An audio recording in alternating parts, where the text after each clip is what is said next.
Are you ready for some nerd stuff?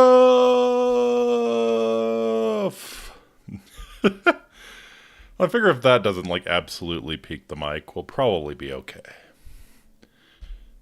The purpose of the cringe interruption of the intro screen is always to test the sound. So I consider the sound tested. I think we are probably just about ready to get going. All right. Hi, Eggy. Good to see you. Let's go ahead and begin. Awe Amiki, my name is Faustus Marius Incitatus, the true consul of Rome, the favored horse of the god Emperor Caligula. Isn't VTubing just a different style of mantling? A very, very, very fine question. I would say so. I've been feeling more powerful, more console-like ever since I started VTubing. Really mantling a Roman consul, achieving a I think the horses call it Winnie Chim. Yeah, Winnie Chim is the term, Chim for horses. So yes, absolutely VTubing a different style of mantling, the best style of mantling in my qualified opinion.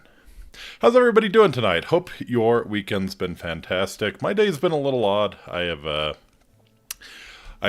been doing a lot of work getting this stream ready. This was actually a good bit of work to get ready, which seems a little counterintuitive. I'm just reading fucking books, but you'll see why in just a little bit. I had to record some things ahead of time, but yeah. Hope everyone's having a great weekend. Hope everyone's staying warm. It's getting proper cold here now. I'm wearing sweatpants, which is very rare for me to go live wearing pants. I will just say that much. So yes, the sweatpants are on. Winter is just around the corner. But yeah, it was a pretty good day. It was a pretty good day. I do want to say, is anyone familiar with Raising Cane's, the chicken place?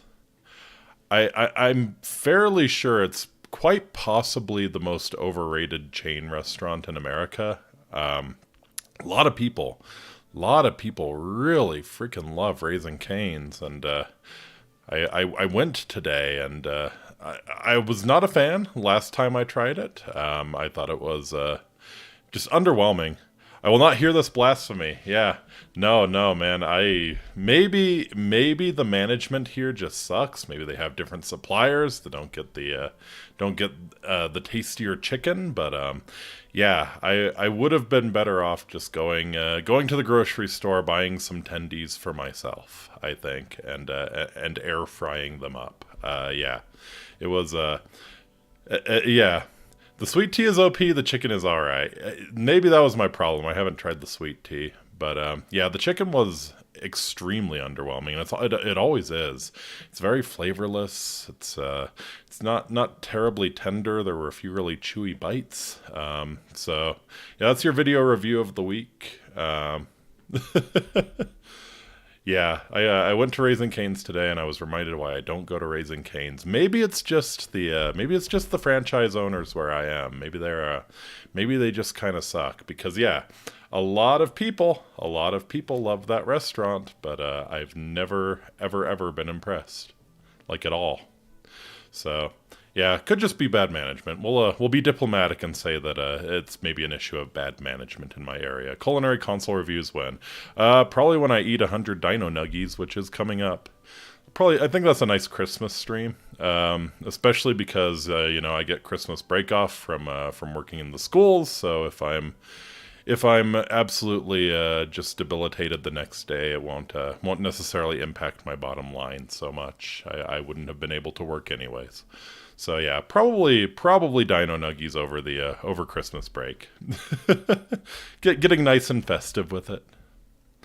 Could even maybe eat some sugar cookies along with them. Really just devastate my digestive tract. The best present anyone could ask for. Yeah, well, best present you guys could ask for.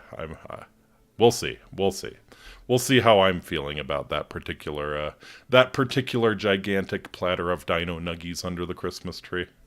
we'll see.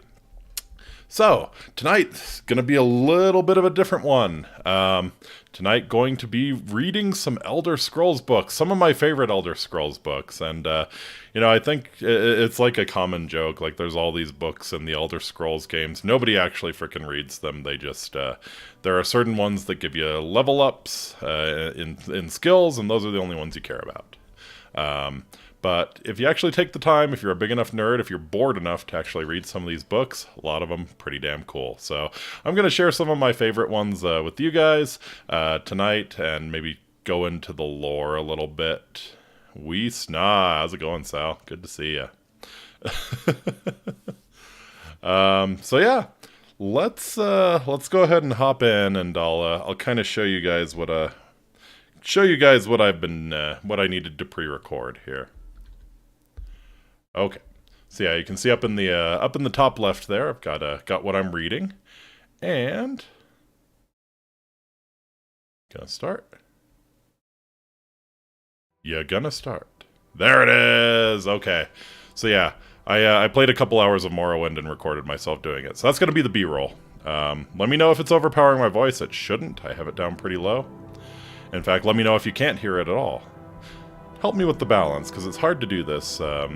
It's kind of awful turning the monitor on, and yeah, help me out with the balance. Let me know if Azura is overpowering me here.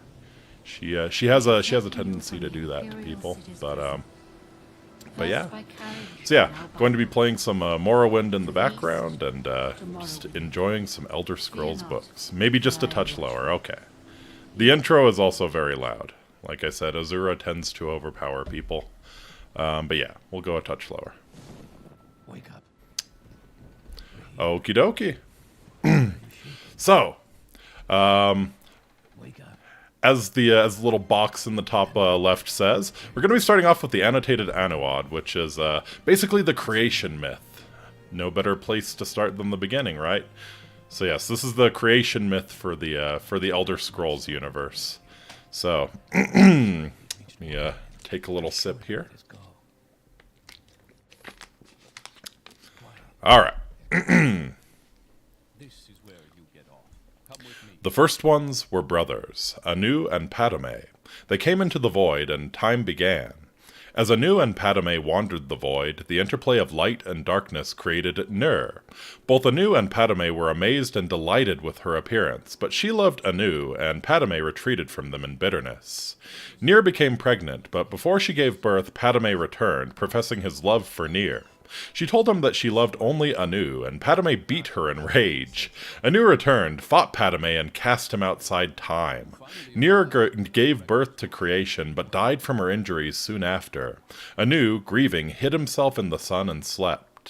Meanwhile, life sprang up on the 12 worlds of creation and flourished. After many ages, Padme was able to return to time. He saw creation and hated it. He swung his sword, shattering the 12 worlds in their alignment. Anu awoke and fought Padme again. The long and furious battle ended with Anu the victor. He cast aside the body of his brother, who he believed was dead, and attempted to save creation by forming the remnants of the 12 worlds into one, Nirn, the world of Tamriel. As he was doing so, Padme struck him through the chest with one last blow. Anu grappled with his brother and pulled them both outside of time forever. The blood of Padme became the Daedra. The blood of Anu became the stars. The mingled blood of both became the Aedra, hence their capacity for good and evil, and their greater affinity for earthly affairs than the Daedra, who have no connection to creation. Big asterisk on this one, guys. I'll come back to it. On the world of Nirn, all was chaos. The only survivors of the 12 worlds of creation were the Elnifey and the Hist. The Elnifey are the ancestors of Mer and Men, the Hist are the trees of Argonia. Nirn originally was all land, with interspersed seas but no oceans. A large fragment of the Elnifey world landed on Nirn relatively intact, and the Elnifey living there were the ancestors of the Mer. These Elnifey fortified their borders from the chaos outside, hid their pocket of calm, and attempted to live on as before. Other Elnathay arrived on Nirn scattered amid the confused jumble of the shattered worlds, wandering and finding each other over the years. Eventually, the wandering Elnathay found the hidden land of old Elnathay and were amazed and joyful to find their kin living among the splendor of ages past. The wandering Elnathay expected to be welcomed into the peaceful realm, but the old Elnathay looked on them as degenerates, fallen from their former glory. For whatever reason, war broke out and raged across the whole of Nirn. The old Elnathay retained their ancient power and knowledge, but the Wanderers were more numerous and toughened by their long struggle to survive on Nirn. This war reshaped the face of Nirn, sinking much of the land beneath new oceans and leaving the lands we know as we know them, Tamriel, Akavir, Atmora, and Yokuda. The old Elnathay realm, although ruined, became Tamriel. The remnants of the Wanderers were left divided on the other 3 continents. Over many years, the Elnathay of Tamriel became the Mare, or Elves.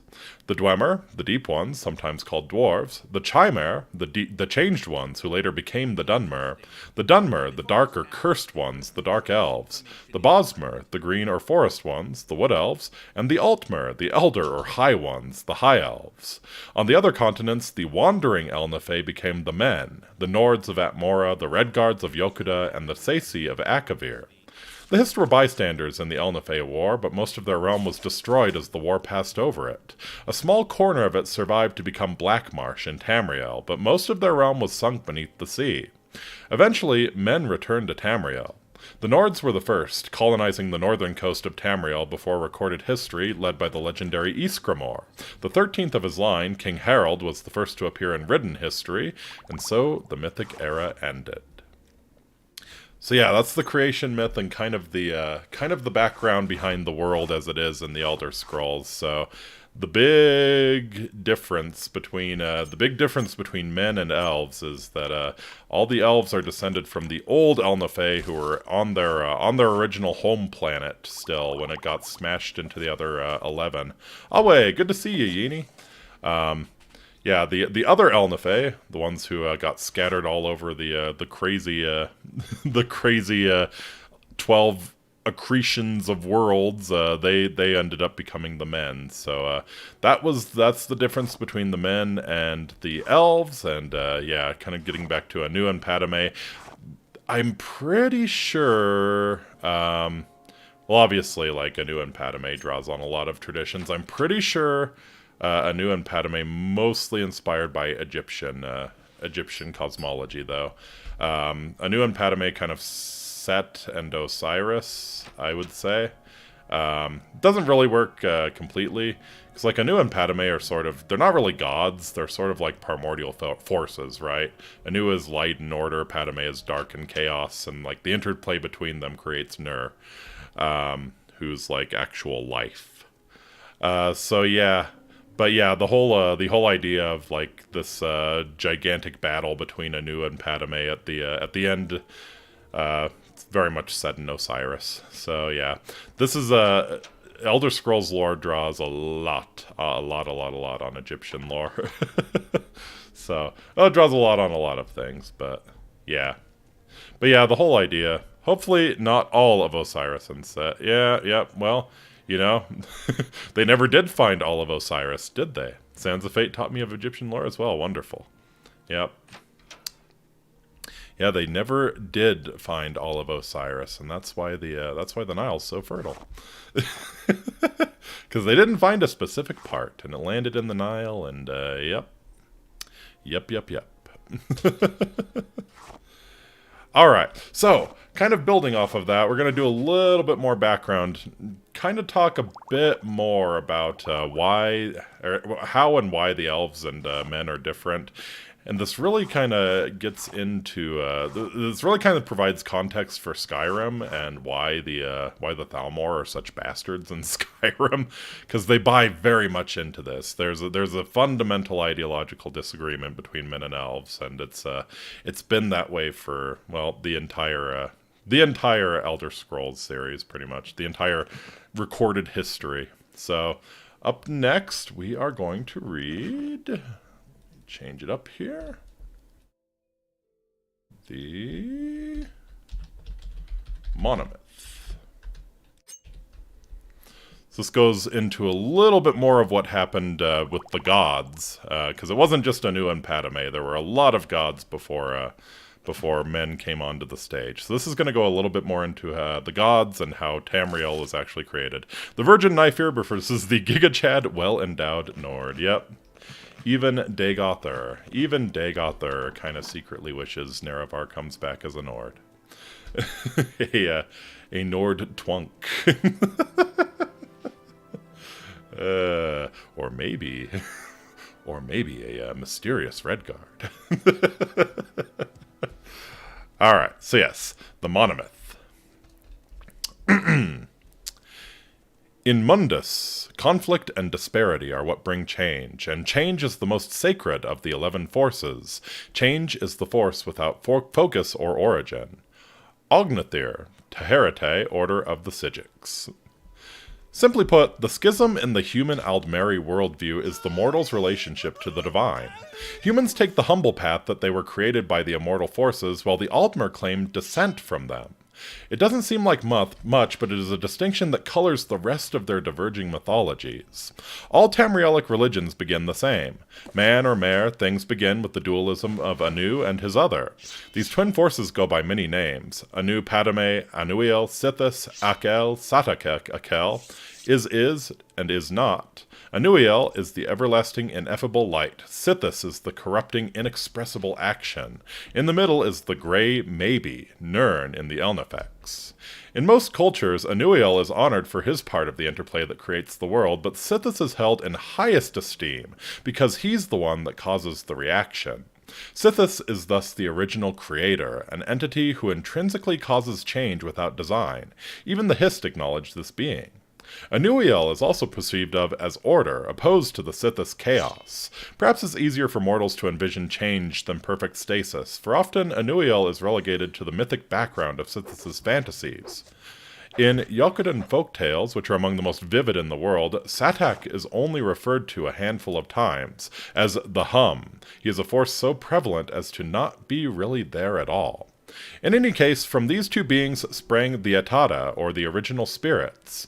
To humans, these Etada are the gods and demons. To the Aldmer, the Aedra Daedra, or the ancestors. All of the Tamrielic pantheons fill their rosters from these Etada, though divine membership often differs from culture to culture.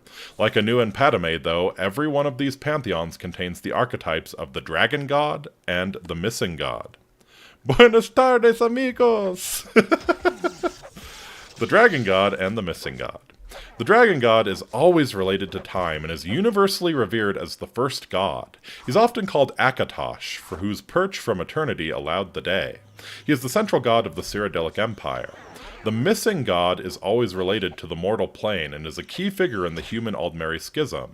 The missing refers to either his palpable absence from the pantheon, another mental distress that is interpreted in a variety of ways, or the removal of his divine spark by the other immortals. He's often called Lorcan, and his epitaphs are many, equally damnable and devout. Note that Tamriel and the mortal plane do not exist yet. The Grey Maybe is still the playground of the original spirits. Some are more bound to Anu's light, others to the unknowable void. Their constant flux and interplay increase their number, and their personalities take long to congeal. When Akatosh forms, time begins, and it becomes easier for some spirits to realize themselves as beings with a past and a future. The strongest of the recognizable spirits crystallize: Mephala, Arche, Ifra, Magnus, Rupka, etc., etc. Others remain as concepts, ideas, or emotions. Ah yes, Anu's light. Yes, indeed. One of the strongest of these, a barely formed urge that the others call Lorcan, details a plan to create Mundus, the mortal plane. Humans, with the exception of the Redguards, see this as an act of divine mercy and enlightenment whereby lesser creatures can reach immortality. Aldmer, with the exception of the Dark Elves, see this act as a cruel deception, a trick that sundered their connection to the spirit plane. The Myth of Arbus. Subtitled The Sigic Compensation, Mythic Arbus was an attempt by Artaeum apologists to explain the basics of Aldmeri religion to Uriel V in the early glorious part of his reign. It quietly avoided any blame or bias against the Lorcan concept, which was still held in esteem by the Cyrodiils as Shazar, the missing sibling of the divine. Despite this, the Saichi still give a nice summary of the Elder View, and it will serve our purposes here. This version comes from the archives of the Imperial Seminary from the handwritten notes of an unknown scribe. Mythic Arbus exists, and has existed from time without measure, an unnatural as a fanciful unnatural realm. Arbus is used to connote the imperceptible penumbra, the gray center between the is-not of Anu and Padme. It contains the multitude realms of Aetherius and Oblivion, as well as other less structured forms. The magical beings of mythic Arbus live for a long time and have complex narrative lives, creating the patterns of myth. These are spirits made from bits of the immortal polarity. The first of these was Akatosh, the Time Dragon, whose formation made it easier for the other spirits to structure themselves. Gods and demons form and reform and procreate. Finally, the magical beings of mythic Arbus told the ultimate story, that of their own death. For some, this was an artistic transfiguration into the concrete, non-magical substance of the world. For others, this was a war in which all were slain, their bodies becoming the substance of the world. For yet others, this was a romantic marriage and parenthood, with the parent spirits naturally having to die and give way to the succeeding mortal races. The agent of this communal decision was Lorcan, whom most early myths vilify as a trickster or deceiver. More sympathetic versions of this story point out Lorcan as being the reason the mortal plane exists at all. The magical beings created the races of the mortal Arbus in their own image, either consciously as artists or craftsmen, or as the fecund rotting matter out of which the mortals sprung forth, or in a variety of other analogical senses. The magical beings, then, having died, became the Atata. The Atata are the things perceived and revered by the mortals as gods, spirits, or geniuses of Arbus. Through their deaths, these magical beings separated themselves in nature from the other magical beings of the unnatural realms. The Daedra were created at this time also, being spirits and gods more attuned to Oblivion, or that realm closer to the void of Padme. This act is the dawn of the mythic era. It has been perceived by the earliest mortals in many different ways, either as a joyous second creation, or, especially by the elves, as a painful fracturing from the divine. The originator of this event is always Lorcan. Next section on Lorcan. Lorcan, this creator, trickster, tester deity, is in every Tamrielic mythic tradition. His most popular name is the Aldmeri Lorcan, or Doomdran. He convinced or contrived the original spirits to bring about the creation of the mortal plane, upsetting the status quo much like his father Padme had introduced instability into the universe in the beginning place. After the world is materialized, Lorcan is separated from his divine center, sometimes involuntarily, and wanders the creation of Atata. Interpretations of these events differ widely by culture. Below are some of the better known. The Yokudun Satakal the World Skin. The Yokuduns are the predecessors of the Red Guards. Satak was first serpent, the snake who came before, and all the worlds to come rested in the glimmer of its scales. But it was so big there was nothing but, and thus it was coiled around and around itself, and the worlds to come slid across each other, but none had room to breathe or even be. And so the worlds called to something to save them, to let them out. But of course, there was nothing outside the first serpent, so aid had to come from inside it. This was Akel, the hungry stomach. Akel made itself known, and Satak could only think about what it was, and it was the best hunger, so it ate and ate. Soon there was enough room to live in the worlds, and things began. These things were new, and they often made mistakes, for there was hardly time to practice being things before. So most things ended quickly, or were not good, or gave up on themselves. Some things were about to start, but they were eaten up as Satak got to that part of its body. This was a violent time. So basically the Ouroboros creating the world by eating it into existence. Pretty soon, Akel caused Satak to bite its own heart, and that was the end. The hunger, though, refused to stop even in death, and so the first serpent shed its skin to begin anew. As the old world died, Satakal began, and when things realized this pattern, so did they realize what their part in it was. They began to take names like Ruptka or Tuwaka, and they strode about looking for their kin. As Satakal ate itself over and over, the strongest spirits learned to bypass the cycle by moving at strange angles. They call this process the walkabout, a way of striding between the world skins. Ruptka was so big that he was able to place the stars in the sky so that weaker spirits might find their way easier. This practice became so easy for the spirits that it became a place, called the Far Shores, a time of waiting until the next skin. This is the Redguard afterlife, the far shores, where you wait for the world to begin again and you're reincarnated. Rupka was able to sire many children through the cycles, and so he became known as the Tall Papa. He continued to place stars to map out the void for others, but after so many cycles, there were almost too many spirits to help out.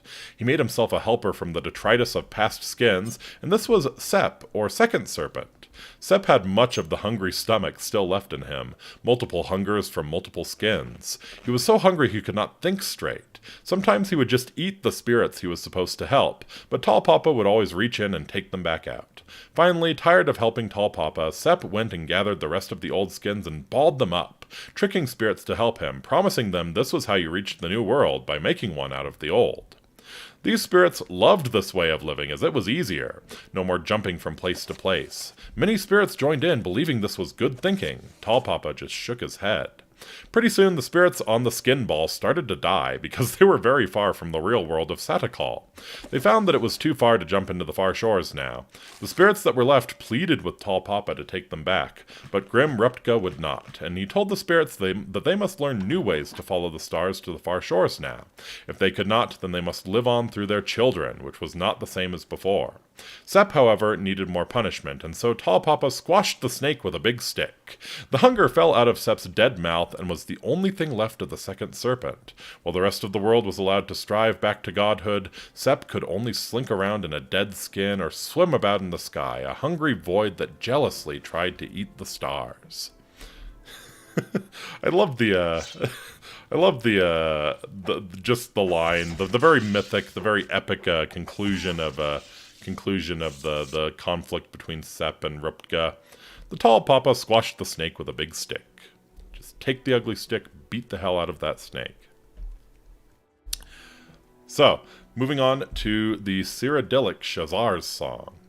This was a new thing that Shazar described to the gods, becoming mothers and fathers, being responsible and making great sacrifices with no guarantee of success. But Shazar spoke beautifully to them and moved them beyond mystery and tears. Thus the Aedra gave free birth to the world, the beasts and the beings, making these things from parts of themselves. This free birth was very painful, and afterwards the Aedra were no longer young and strong and powerful as they had been from the beginning of days. Note Shazar is Lorcan. Note that in the Cyrodiilic conception of things, Shazar convinces the gods to create the world, and they do it freely out of love for the mortals. Big difference from the elves. Some Aedra were disappointed and bitter in their loss and angry with Shazar, and with all creation they felt Shazar had lied and tricked them.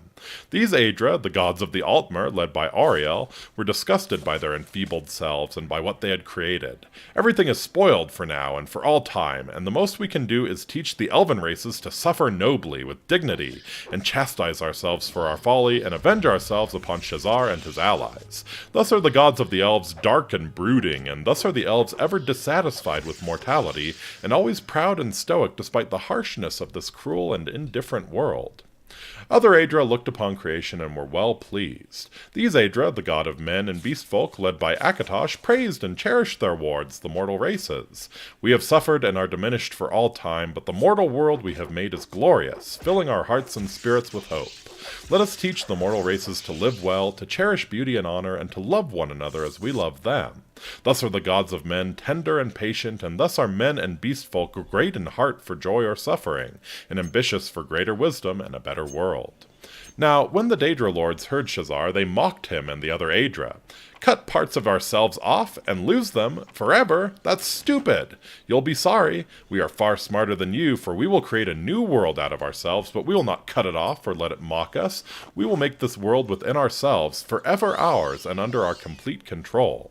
So the Daedra lords created the Daedric realms and all the ranks of lesser Daedra, great and small.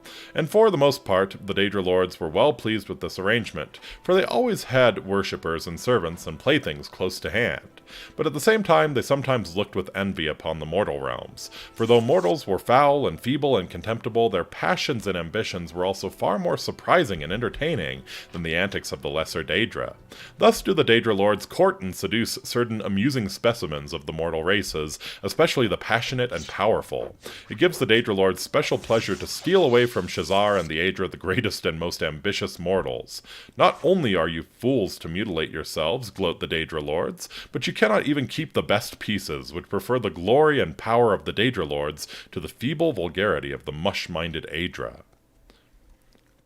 So yeah, this is why pretty much any hero in an Elder Scrolls game can be the champion of all of the Daedra, pretty much, because the Daedra are just about they're not really of the world, they're just kind of along for the ride and enjoying the show. So if you're very powerful, they're very interested in getting you to do something usually demeaning, especially I mean, depending on who they are.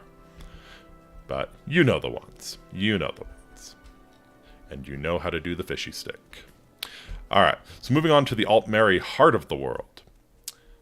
So this is the Elvish view on the creation.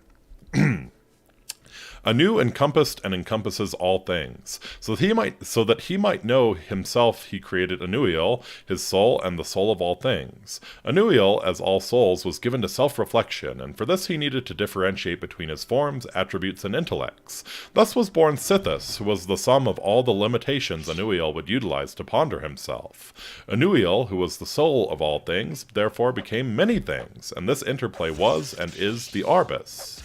At first, the Arbus was turbulent and confusing, as Anuiel's ruminations went on without design. Aspects of the Arbus then asked for a schedule to follow, or procedures whereby they might enjoy themselves a little longer outside of perfect knowledge. So that he might know himself this way too, Anu created Auriel, the soul of his soul. Auriel bled through the Arbus as a new force called Time. With time, various aspects of the Arbus began to understand their natures and limitations. They took names like Magnus or Mara or Zen. One of these, Lorcan, was more of a limit than a nature, so he could never last long anywhere. As he entered every aspect of Anuiel, Lorcan would plant an idea that was almost wholly based on limitation. He outlined a plan to create a soul for the Arbus, a place where the aspects of aspects might even be allowed to self-reflect. He gained many followers, even Auriel, when told he would become the king of the new world, agreed to help Lorcan. So they created the Mundus, where their own aspects might live, and became the Etata. But this was a trick. As Lorcan knew, the world contained more limitations than not, and was therefore hardly a thing of Anu at all. Mundus was the house of Sithis. As their aspects began to die off, many of the Etata vanished completely. Some escaped, like Magnus, and this is why there are no limitations to magic. Others, like Ifra, transformed themselves into the Elnathe, the Earthbones, so that the whole world might not die. Some had to marry and make children just to last. Each generation was weaker than the last, and soon there were Aldmer. Darkness caved in.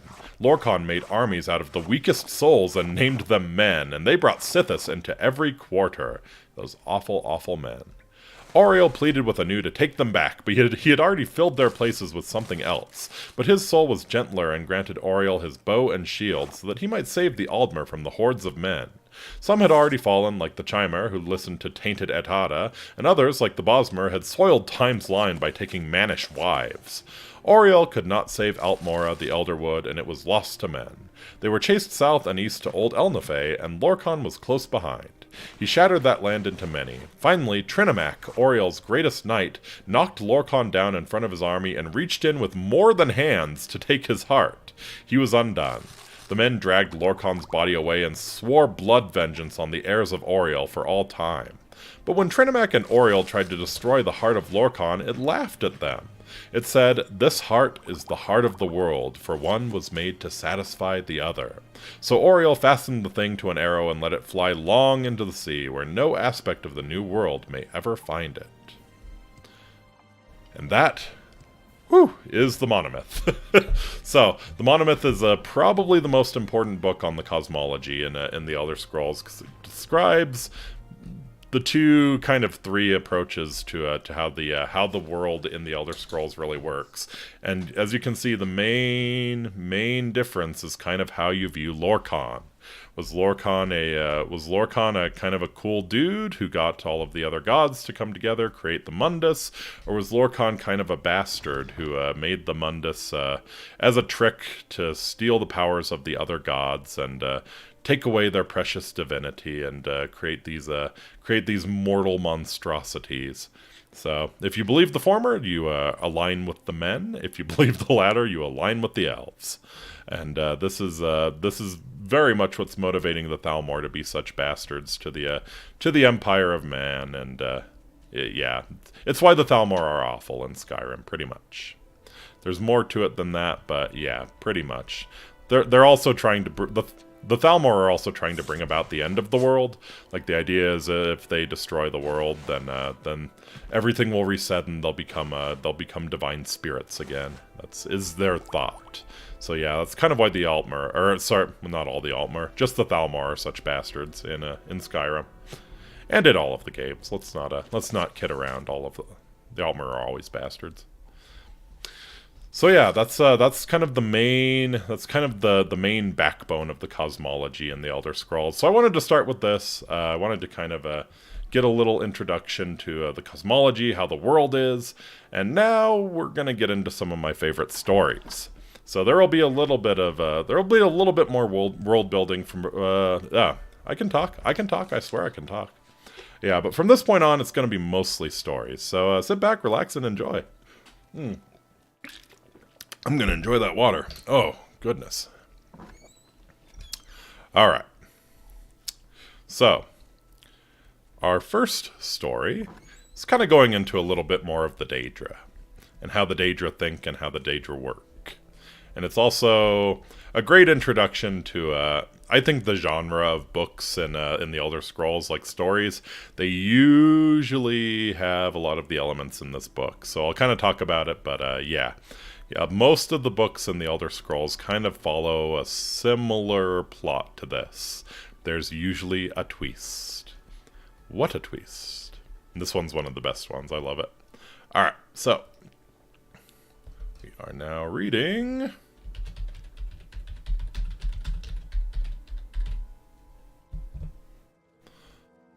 Vernicus and Borlore by Tavi Dromio. Tavi Dromio is my favorite fictional author in the Elder Scrolls. Okay. So, Vernicus and Borlore by Tavi Dromio. Halgerd walked into the king's ham that glorious evening, his face clouded with sadness. While he ordered a mug of grief, his mates Garez and Zyamara joined him with moderately sincere concern. What's wrong with you, Halgerd? Asks Zyamara. You're later than usual, and there's a certain air of tragedy you've dragged in with you. Have you lost money, or a nearest and dearest? I haven't lost any money, Halgerd grimaced, but I've just received word from my nephew that my cousin Aliak has died. Perfectly natural, he says, just old age. Aliak was 10 years younger than me. That's terrible. But it goes to show you that it's important to savor all of life's possibilities, because you never know when your time is coming, said Garez, who had been sitting at the same stool at the Smoky Corner Club for the last several hours. He was not one cursed with self-awareness. Life's short, all right, agreed Zyamara, but if you'll pardon a sentimental thought, few of us are aware of the influence we'll have after our deaths. Perhaps there's comfort there. For example, have I told you the story of Vernicus and Borlore? I don't believe so, said Halgerd. Vernicus was a Daedra, said Zyamara, throwing a few dribbles of Flynn on the hearth to cast the proper mood. And though our tale took place many, many years ago, it would be fair to say that Vernicus still is one. For after all, what is time to the immortal Daedra? Actually, Garez interrupted, I understand that the notion of immortality... I am trying to offer our friend an inspirational tale in his hour of need, Zyamara growled. I don't have all bloody night to tell it if you don't mind. You wouldn't have heard from Vernicus, said Zyamara, abandoning the theme of immortality for the time being, for even at the height of his power and fame, he was considered feeble by the admittedly high standards of the day. Of course, this lack of respect infuriated him, and his reaction was typical of lesser Daedra. He went on a murderous rampage. Soon word spread through all the villages in the Colovian West of the unholy terror. Whole families had been butchered, castles destroyed, orchards and fields torched and cursed so nothing would ever grow there again. To make things even worse for the villagers, Vernicus began getting visitations from an old rival of his from Oblivion. She was a Daedra seducer named Horavatha, and she delighted in taunting him to see how angry she could make him become. You've flooded a village and that's supposed to be impressive, she would sneer. Try collapsing a continent and maybe you'll get a little attention. Vernicus could become pretty angry. He didn't come very close to collapsing the continent of Tamriel, but it wasn't for lack of trying. A hero was needed to face the mad Daedra, and fortunately one was available. His name was Berlor, and it was said that he had been blessed by the goddess Kinnereth. That was the only explanation for his inhuman accuracy with his bow and arrow, for he never missed a target. As a child, he had driven his marksmanship tutors wild with frustration. They would tell him how to plant his feet, how to knock a bolt, the proper grip for the cord, the best method of release. He ignored all the rules, and somehow, every time, the arrow would catch a breath of wind and sail directly to his target. It did not matter if the quarry was moving or still, at very close range or miles away. Whatever he wanted to strike with his arrow would be struck.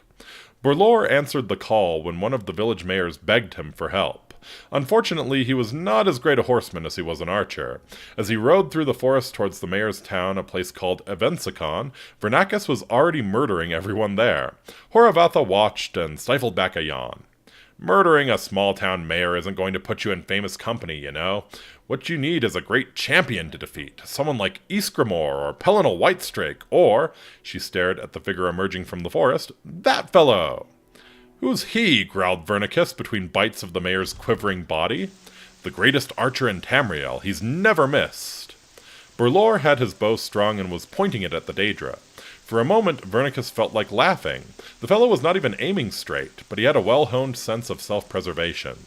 There was something about the man's look of confidence that convinced the Daedra that Horavatha wasn't lying. As the bolt left the bow, Vernicus vanished in a sheet of flame. The arrow impaled a tree. Berlor stood and stared. He had missed a target. In oblivion, Vernicus raged, fleeing before a mortal man like that. Not even the basest scamp would have been so craven. He had exposed himself for the weak, cowardly creature he was.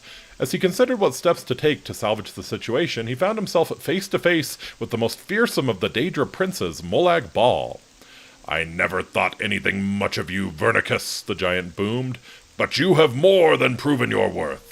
You have shown the creatures of Mundus that the Daedra are more powerful than the blessings of the gods." The other denizens of Oblivion quickly agreed, as they always did, with the view of Molag Bal. The Daedra are, after all, always very sensitive about their various defeats at the hands of mortal champions. Vernicus was proclaimed the elusive beast, the unpursuable one, he who cannot be touched, the bane of Kinnereth. Shrines devoted to him began to be built in remote corners of Morrowind and Skyrim. Berlor, meanwhile, now found flawed, was never again called to rescue a village. He was so heartbroken over his failure to strike his target that he became a hermit and never restrung his bow again. Some months later he died, unmourned and unremembered. "Is this really the tale you thought would cheer me?" asked Halgerd incredulously. "I've heard the King of Worms told more inspirational stories." "Wait," smiled Zyamara, "I'm not finished yet." For a year's time, Vernicus was content to watch his legend grow, and his fledgling worship spread from his home in Oblivion. He was, in addition to being cowardly and inclined towards murderous rages, also a very lazy creature. His worshippers told tales of their master avoiding the bolts of 1,000 archers, of moving through oceans without getting wet, and other feats of avoidance that he would rather not have to demonstrate in person. The real story of his ignominious retreat from Berlor was thankfully forgotten. The bad news, when it came, was delivered to him with some relish by Horavatha. He had delighted in her jealousy at his glowing reputation, so it was with a cruel smile she told him, "Your shrines are being assaulted." "Who dares?" he roared. "Everyone who passes them in the wilderness feels the need to throw a stone," Horavatha purred. "You can hardly blame them. After all, they represent he who cannot be touched. How could anyone be expected to resist such a target?" Vernicus peered through the veil into the world of Mundus and saw that it was true. One of his shrines in the Colovian West Country was surrounded by a large platoon of mercenary soldiers who delighted in pelting it with rocks. His worshippers huddled inside, praying for a miracle. In an instant, he appeared before the mercenaries, and his rage was terrifying to behold. They fled into the woods before he even had a chance to murder one of them. His worshippers threw open the wooden door to the shrine and dropped to their knees in joy and fear. His anger melted. Then a stone struck him. Then another. Then another. He turned to face his assailants, but the air was suddenly filled with rocks. Vernicus could not see them, but he heard mercenaries in the woods laugh. "It's not even trying to move out of the way." "It's impossible not to hit him," guffawed another. With a roar of humiliation, the Daedra bounded into the shrine, chased by the onslaught. One of the stones knocked the door closed behind him, striking him in the back. His face broke, anger and embarrassment disappearing, replaced by pain. He turned, shaking, to his worshippers who huddled in the shadows of the shrine, their faith shattered. "Where did you get the wood to build this shrine?" Vernicus groaned. "Mostly from a copse of trees near the village of Evansicon," his high priest shrugged. Vernicus nodded. He dropped forward, revealing the deep wound in his back. A rusted arrowhead buried in a whorl in the wood of the door had jolted loose in the assault and impaled him. The Daedra vanished in a whirlwind of dust.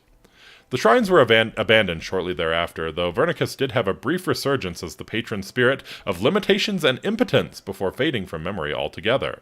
The legend of Berlor himself never became very well known either, but there are still some who tell the tale like myself, and we have the advantage of knowing that the great archer himself didn't know on his deathbed. His final arrow found its target, after all. Isn't that such a great twist? Oh. I love that one. You never know. You never know. Never know how things will turn out. Even after you're gone, you might indeed have a great impact. And you just never know what's going to happen. So yeah. So that's very, very similar. Very I think it's appropriate to call it irony. I don't. Who the hell knows what irony actually is? I'm sure I'll piss off the English majors, but yeah, this is very, very typical for Elder Scrolls books. The spirit of impotence defeated by Viagra. Correct. The spirit of impotence penetrated at last. Correct. So yeah,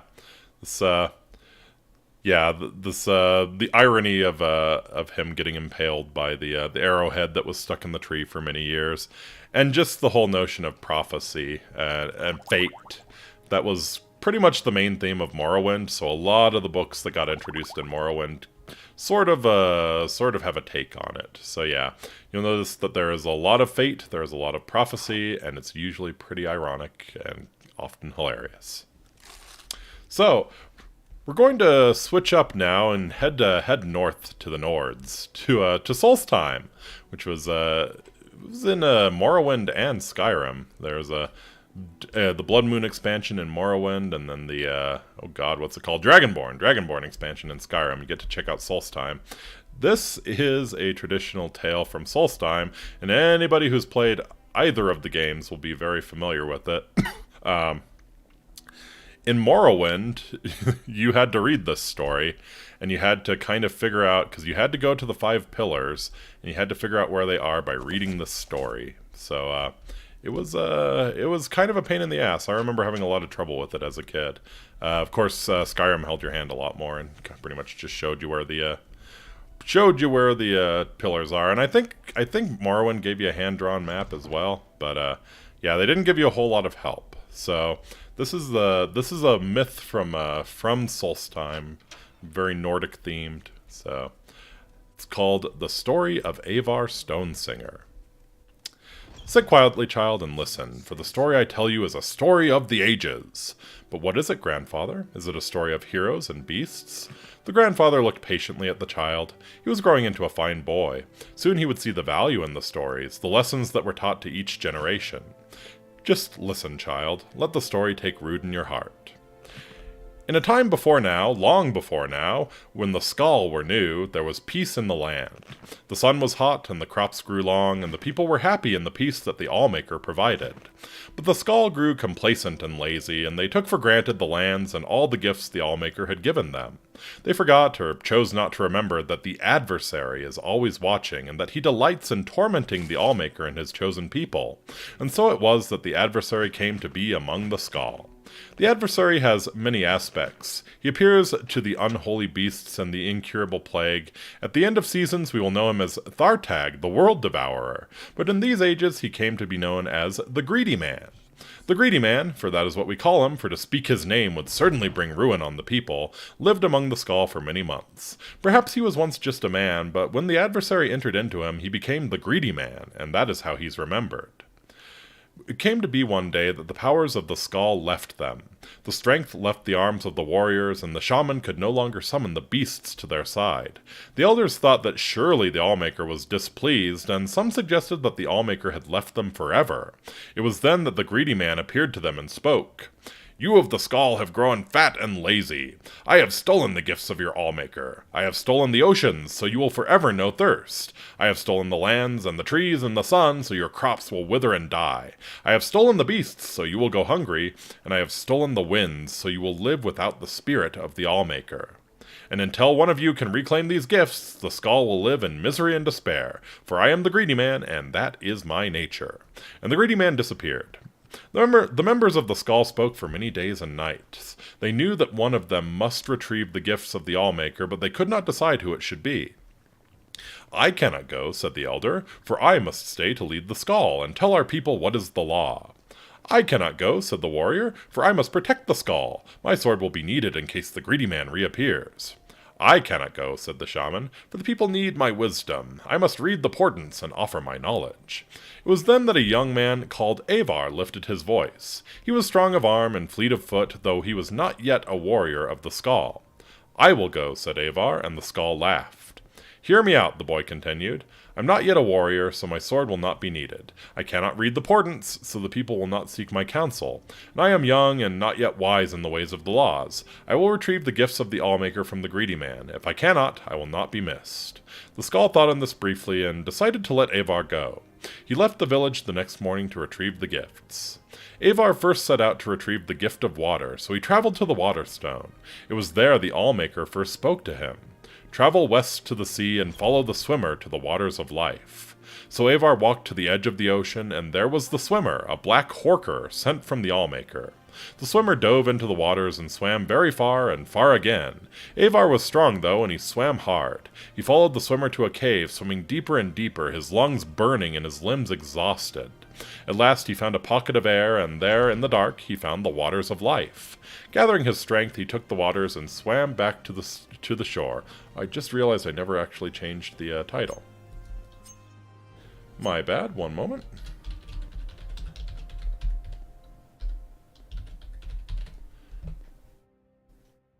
Many apologies. Okay. Yeah, we've been reading Avar Stonesinger for a little while. Upon returning to the Waterstone, the Allmaker spoke. "You have returned the gift of water to the skull. The oceans again will bear fruit, and their thirst will be quenched." Avar then traveled to the Earthstone, and there the Allmaker spoke to him again. "Enter the cave of the hidden music, and hear the song of the earth." So Avar traveled north and east to the cave of the hidden music. He found himself in a large cavern. The waters of life, was he the one? You know it. Avar traveled to the Cave of Hidden Music. He found himself in a large cavern where the rocks hung from the ceiling and grew from the ground itself. He listened there and heard the song of the earth, but it was faint. Grabbing up his mace, he struck the rocks of the floor in time with the song, and the song grew louder until it filled the cavern and his heart. Then he returned to the Earthstone. "The gift of the earth is with the skull again," said the Allmaker. "The lands are rich again and will bear life." Avar was tired. As the sun burned him, the trees offered no shade, and there was no wind to cool him. Still, he traveled on to the Beast Rock, and the Allmaker spoke. "Find the good beast and ease his suffering."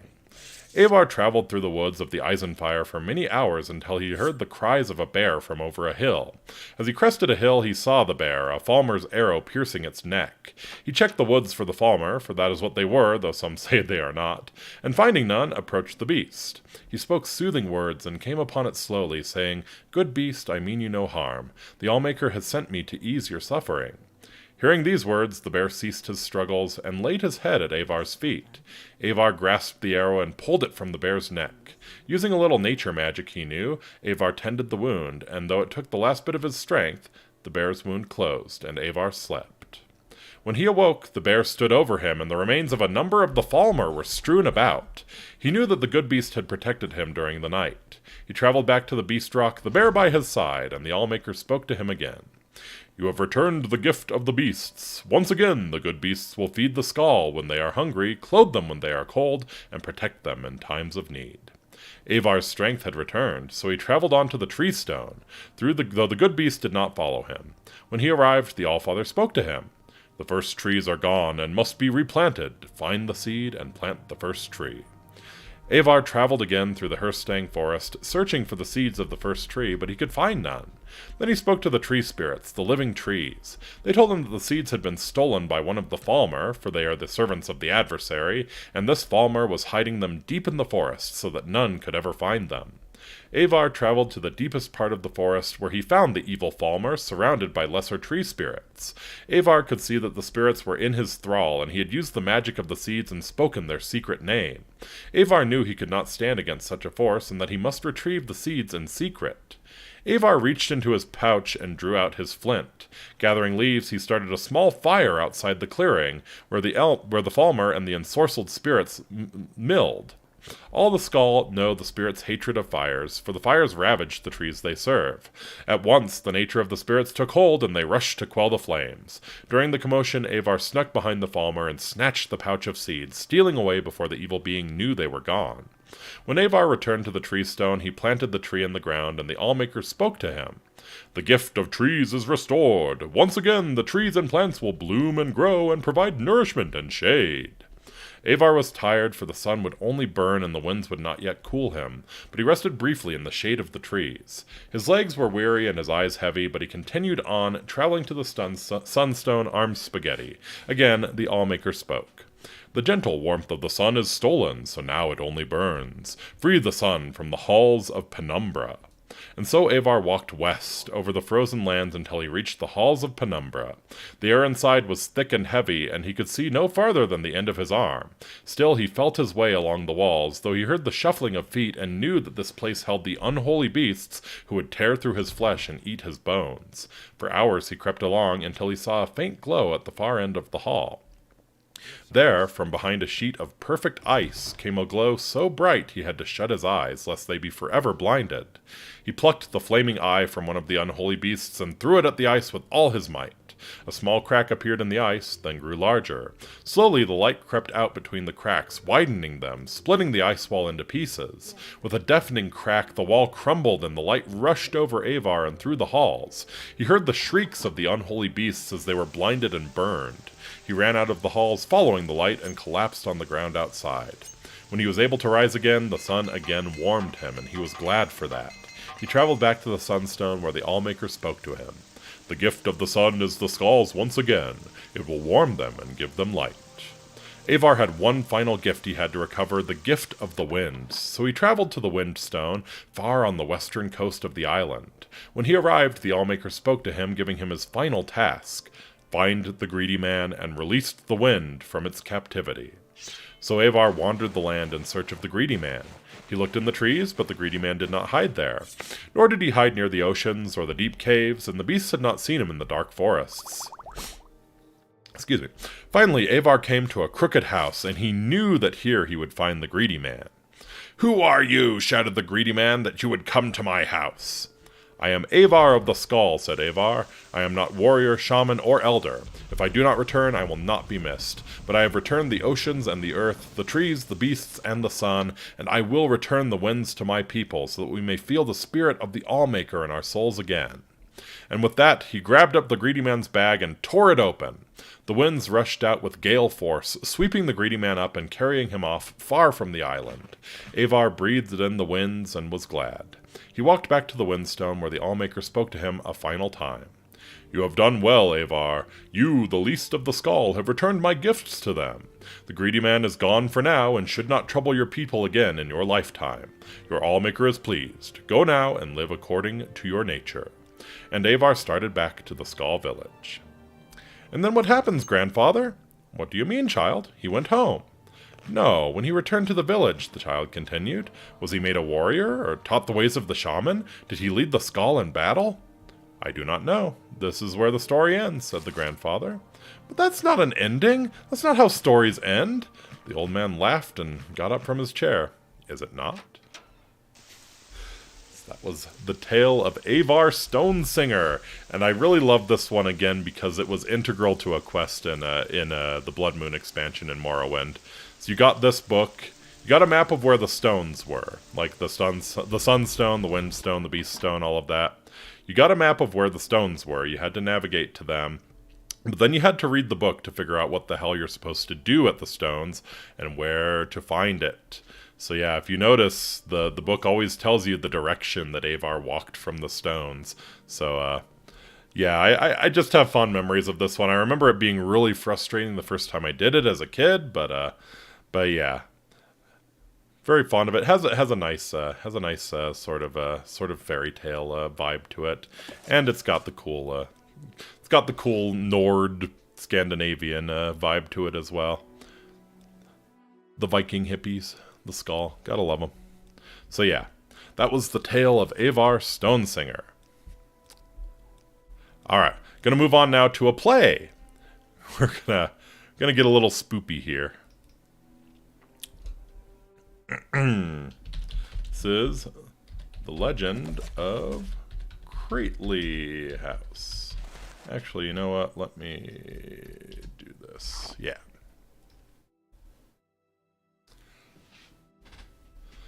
Alright. So, this one is in the form of a play, and it's one of the spookier books, so I like it. I'm down with it. It also kind of goes into the nature of ghosts in the Elder Scrolls. Alright, so this is The Legend of Crately House by Baleth Cool. So it starts with a list of dramatis personae. You have Theophon, an imperial man, 24, a thief. You have Niram, a Bosmer man, 20, also a thief. You have Solanus Crately, an imperial man, 51, merchant. Dominica Crately, his wife, 40. Aelva Crately, their daughter, 16. And Menistes Crately, their son, 11. Setting: the famous haunted Crately house in Cheydinhall, first and second floors, requiring a stage with a second story where most of the action takes place. The stage is dark, there is a creaking noise, footsteps on the stairs, the sound of a man breathing, but still we see nothing. Then a voice calls from above. Aelva, off stage. Hello? Is someone down there? Menistes, off stage. Should I wake up Papa? Aelva, off stage. No, maybe I was imagining it. A light from a lantern can be seen coming from the upstairs, and the slim form of a beautiful young girl, Aelva, descends the staircase at stage right, nervously. From the light of the lantern we can see that we are looking at the second floor of a dusty old house, with a set of stairs going up and another one going down on stage right. An unlit stone fireplace sits at stage left. A table, a locked chest, and a wardrobe complete the furnishings. Menistes, off stage. Aelva, what are you doing? Aelva, I'm just making certain. Go back to bed, Menistes.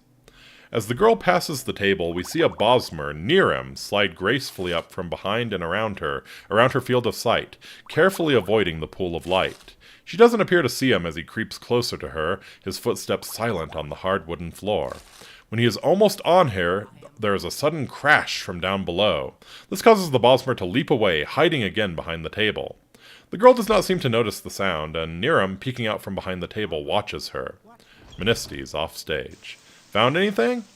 Aelva. No, probably just my imagination, but I'm just going to check downstairs. Menistes. Is there a fire? I'm cold. Aelva looks towards the long-dead fireplace, and so does Niram. Aelva. Of course there is. Can't you hear it crackling? Menistes. I guess so. Aelva suddenly jumps as if she heard something which we do not. She turns her attention down to the stairs on the first floor. Hello? Aelva, lantern ahead of her, begins the descent. She does not seem to notice as an Imperial, Theophon, carrying a big bag of loot and a lantern of his own, calmly walks up right past her. Theophon. Excuse me, young lady, just robbing you. Aelva continues her slow, nervous walk downstairs, which we can see now thanks to her light. She looks around the low-ceilinged, thoroughly looted room as the action continues upstairs. Theophon's lantern provides the dim light for the second floor. Theophon. Why are you hiding, Niram? I told you, they can't see you. They can't hear you. Niram sheepishly steps out from behind the table. Niram. I can't believe they're all ghosts. They seem so alive. Theophon. That's what spooks them superstitions, but they ain't gonna hurt us. Just reliving the past the way ghosts do. Niram. The night they was murdered. Theophon. Stop thinking about that or you'll get yourself all willy spooked. I got all kinds of stuff on the first floor. Silver candlesticks, silk, even some gold. What'd you get? Niram holds up his empty bag, completely willy spooked. Niram, sorry, Theophan. I was just about to start. Theophan, then get to work on that chest then. That's what you're here for. Niram, oh yeah, I got the talent, you got the ideas, and the equipment. You refilled that lantern before we came here, right? I can't work in the dark. Don't worry, Niram. I promise, no surprises. Niram jumps when a young boy, Menistes, appears on the stairs. The lad creeps down quietly and goes to the fire. He acts as if he's stoking a fire, feeding it wood, poking at the embers, though there is no wood, no poker, no fire. Theophan, we got all the time in the world, friends. No one comes near this house. If they seize our lantern lights, they'll just assume it's the ghosts. Niram begins picking the lock on a chest of drawers, while Theophan opens a wardrobe and begins going through the contents, which are mostly rotten cloth. Niram is distracted, looking at the young boy.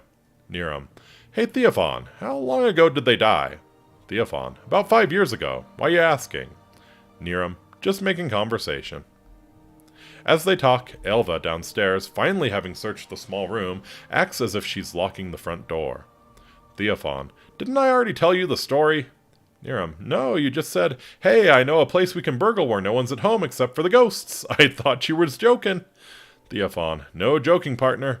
5 years ago, the Crateleys lived here. Nice people. You seen the daughter Elva and the boy Menistes. The parents were Silenus and Dominica, if I remembers rightly. Niram successfully unlocks the chest and begins rummaging through it. While he does so, Menistes gets up from the fire, apparently warmed up, and stands at the top of the stairs down. Menistes, hey! The boy's voice causes Niram, Theophan, and Elva to all jump. Elva, why aren't you in bed? I'm just going to check the cellar. Menistes, I'll wait for you. Niram, so what happened? Theophan, oh, they was ripped to pieces, halfway eaten. No one ever knew who or what did it either, though there was rumors. Elva opens the door to the cellar and goes in. The light disappears from the first floor. Menistes patiently waits at the top of the stairs, humming a little song to himself. Niram, what kind of rumors? Theophan, having exhausted the possibilities of the wardrobe, helps Niram sort through the gold in the chest. Theophan, pretty good haul, eh? Oh, the rumors. Well, they says old Lady Dominica was a witch before she married Silenus. Gave it all up for him to be a good wife and mother. But the witches didn't take too kindly to it. They found her and sent some kind of creature here late at night. Something horrible, right out of a nightmare. Menistes, Elva, what's taking you so long? Niram, ye gods, are we going to watch them get killed right in front of us? Menistes, Elva! Silenus, off stage. What's happening down there? Stop playing around, boy, and go to sleep. Menistes, Papa! Menistes, frightened, runs to the stairs up. Along the way, he bumps into Niram, who falls down. The boy does not seem to notice, but continues on up to the dark third-floor sleeping porch off stage. Theophan, you all right? Niram jumps to his feet, white-faced. Never mind that! He touched me! How can a ghost touch me? Theophan, well, of course they can. Some, anyhow. You've heard of ancestor spirits guarding tombs, and that ghost of the king they had in Daggerfall. If they don't touch you, what good are they? Why are you so surprised? You thought he'd move right through you, I figure. Niram, yes! Silenus, the man of the house, comes down the stairs cautiously. Dominica off stage. Don't leave us alone, Silenus. We're coming with you. Silenus, wait, it's dark. Let me get some light. Silenus goes to the cold fireplace, sticks his hand forward, and suddenly in his arm there's a lit, burning torch. Niram scrambles back, horrified. I felt that! I felt the heat of the fire! Silenus, come on down, it's all right. Menistes leads his mother Dominica down the stairs, where they join Silenus. Theophan, I don't know why you're so scared, Niram. I must say I'm disappointed. I didn't figure you for a superstitionalist. Theophan goes for the stairs up. Niram, where are you going? Theophan, one more floor to search. Niram, can't we just go? Niram watches as the family of three, following Silenus and his torch, walk down towards the first floor. Silenus, Elva, say something, Elva. Theophan, there, you see. If you don't like ghosts, third floor's the place to be. All four of them are downstairs now. Theophan goes upstairs off stage, but Niram stands at the top of the stairs, looking down at the family. The three look around the first floor as Elva did, finally turning towards the cellar door. Niram, all four? Silenus opens the cellar door. Silenus, Elva, what are you doing down in the cellar, girl? Dominica, you see her? Niram, all four, Theophan? Silenus, I think so. I see someone. Hello? Niram.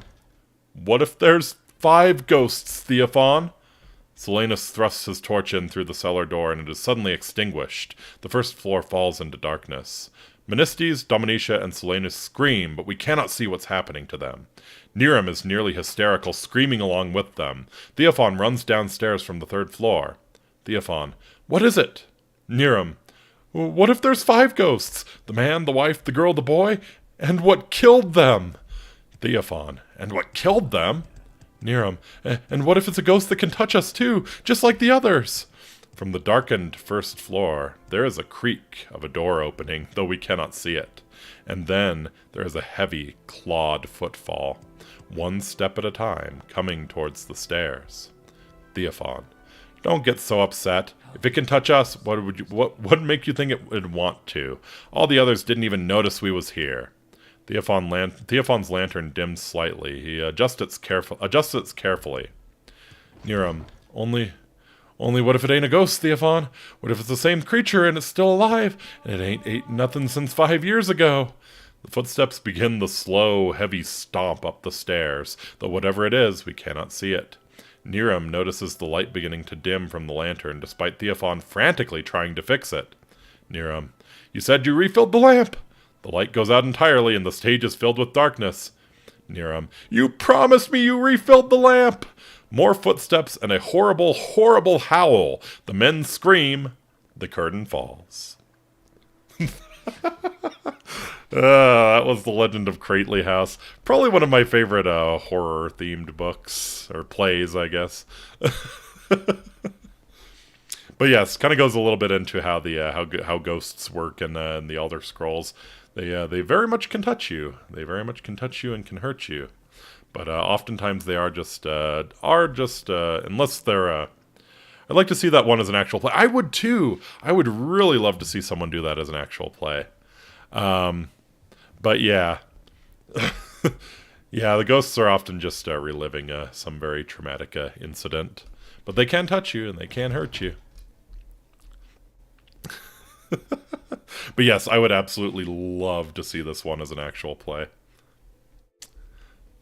So we're gonna move on to a very special one. This is another one by Tavi Dromio. He was the one who did the Tale of Vernicus and Brulor as well. This one it follows kind of a similar pattern. There's definitely a very unexpected ending. Man confronts Spook. Hey, my son says you touched him. Yes, sucks his soul out. Never touch me or my son again. Trapped for all eternity with a Karen and a Kevin. A fate truly unimaginable. So, this next one is again one of my favorites.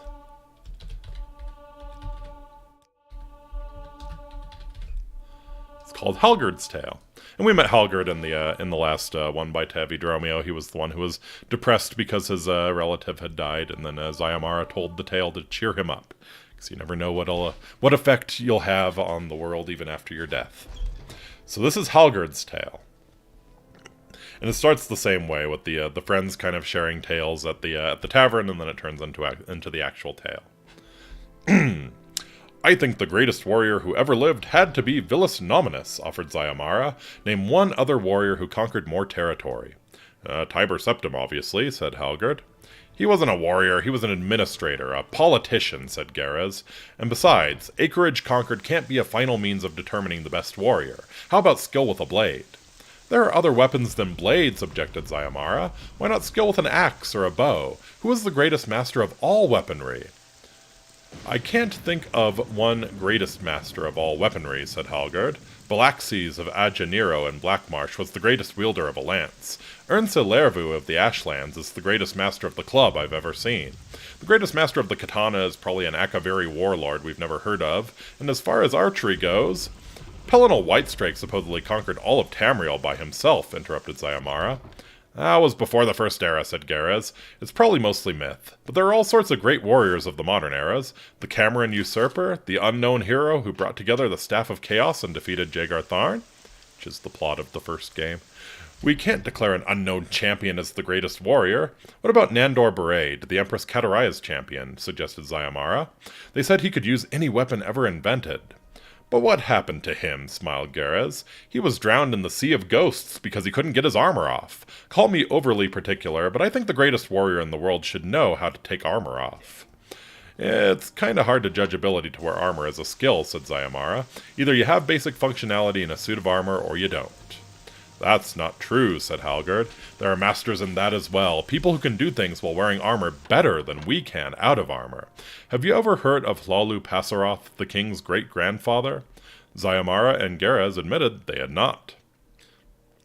This was hundreds and hundreds of years ago, and Passaroth was the ruler of a great estate which he had won by right of being the greatest warrior in the land. It's been said, and truly, that much of the house's current power is based on Passaroth's earnings as a warrior.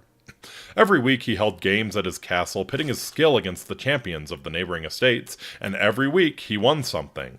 His great skill wasn't in the use of weaponry, though he was decent enough with an axe and a longsword, but in his ability to move quickly and with great agility wearing a full suit of heavy mail. There were some who said he moved faster while wearing armor than he did out of it. Some months before this story begins, he had won the daughter of one of his neighbors, a beautiful creature named Mena, who he had made his wife. He loved her very much, but he was intensely jealous, and with good reason. She wasn't very pleased with his husbandly skills, and the only reason Mena never strayed was because Passaroth kept a very close eye on her. She was, to put it kindly, naturally amorous and resentful of her position as a prize. Wherever he went, he was always brought her with him. At the games, she was placed in a special box so that he could see her even while he competed. But his real competition, though he didn't know it, was from a handsome young armorer he had also won at one of his competitions.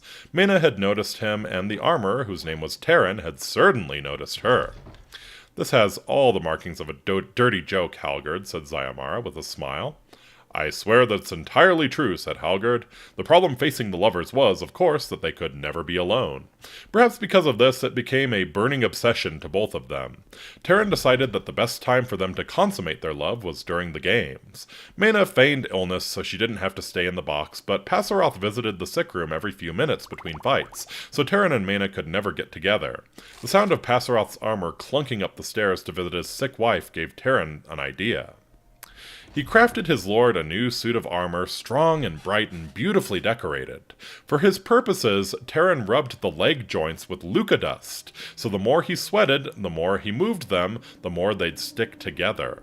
After a little while, Terran figured, Passaroth wouldn't be able to walk very quickly, and wouldn't have had enough time between fights to visit his wife. But just in case, Terran also added bells to the legs which rung loudly when they moved, so the couple would be able to hear him coming in plenty of time. When the games commenced the following week, Mena feigned illness again, and Terran presented his lord with the new armor. Passaroth was delighted with it, as Terran hoped he would be, and donned it for his first fight. Terran then stole upstairs to Mena's bedchamber. All was silent outside as the two began to make love. Suddenly, Mena noticed a peculiar expression on Terran's face, and before she had a chance to ask him about it, his head fell off of his neck. Passaroth was standing behind him with his axe in hand. How did he get upstairs so quickly with his leg joints gummed up? And didn't they hear the bells ringing? Said Garez. Well, you see, when Passaroth realized he couldn't walk on his legs very quickly, he walked on his hands. I don't believe it, laughed Zayamara. What happened next? Asked Garez. Did Passaroth kill Mena also?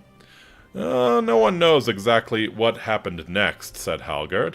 Passaroth didn't return for the next game, nor for the next. Finally, at the fourth game, he returned to the fight, and Mena appeared in the box to watch. She didn't appear to be sick anymore. In fact, she was smiling and had a light flush to her face. They did it? Cried Zayamara. I don't have all the salacious details, except after that battle it took 10 squires 13 hours to get Passaroth's armor off because of all the Luca dust mixed with sweat. I don't understand. You mean he didn't take his armor off when they... But how? Like I said, said Halgard, this is a story about someone who was more agile and accomplished in his armor than out of it. Now that's skill, said Garez. And that's Halgard's tale. I always found... I'm with Zayamara on this one. Either you can wear armor or you can't, right? the game for obvious reasons, right? The game makes armor a skill. Steel codpiece, correct? Yes, an adamantium codpiece even. Yeah, the game makes armor a skill, but it doesn't have a whole lot to do with real life. I think I've seen a lot of.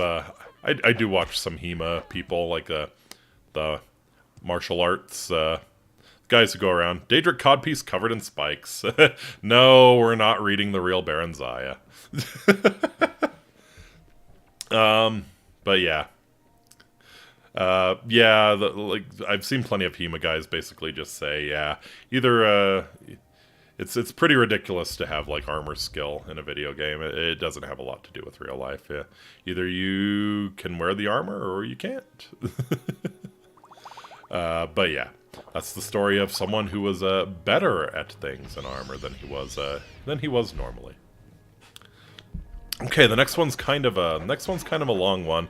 This is one that I think it showed up in Oblivion, but most people probably saw it in Skyrim, because I think the books for this were like super rare in Oblivion. In fact, I never saw them. Maybe they were in one of the DLCs. But this next one is called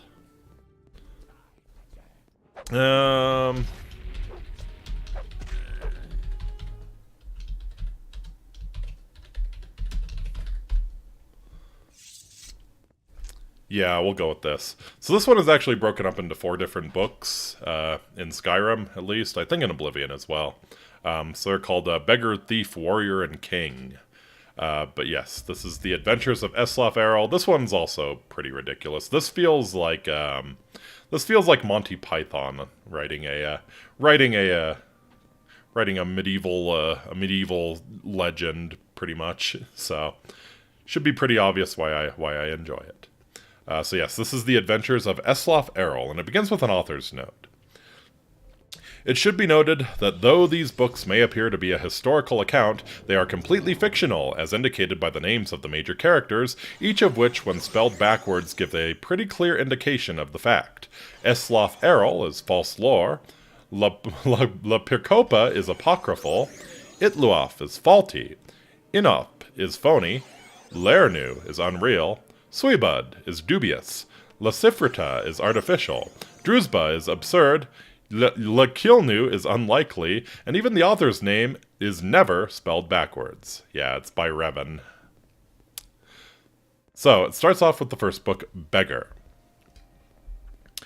Eslaf Errol was the last of the litter of 5 born to the queen of the prosperous Nordic kingdom of Erelgard, Laferkopa, and her husband, the king of Erelgard, Itluaf.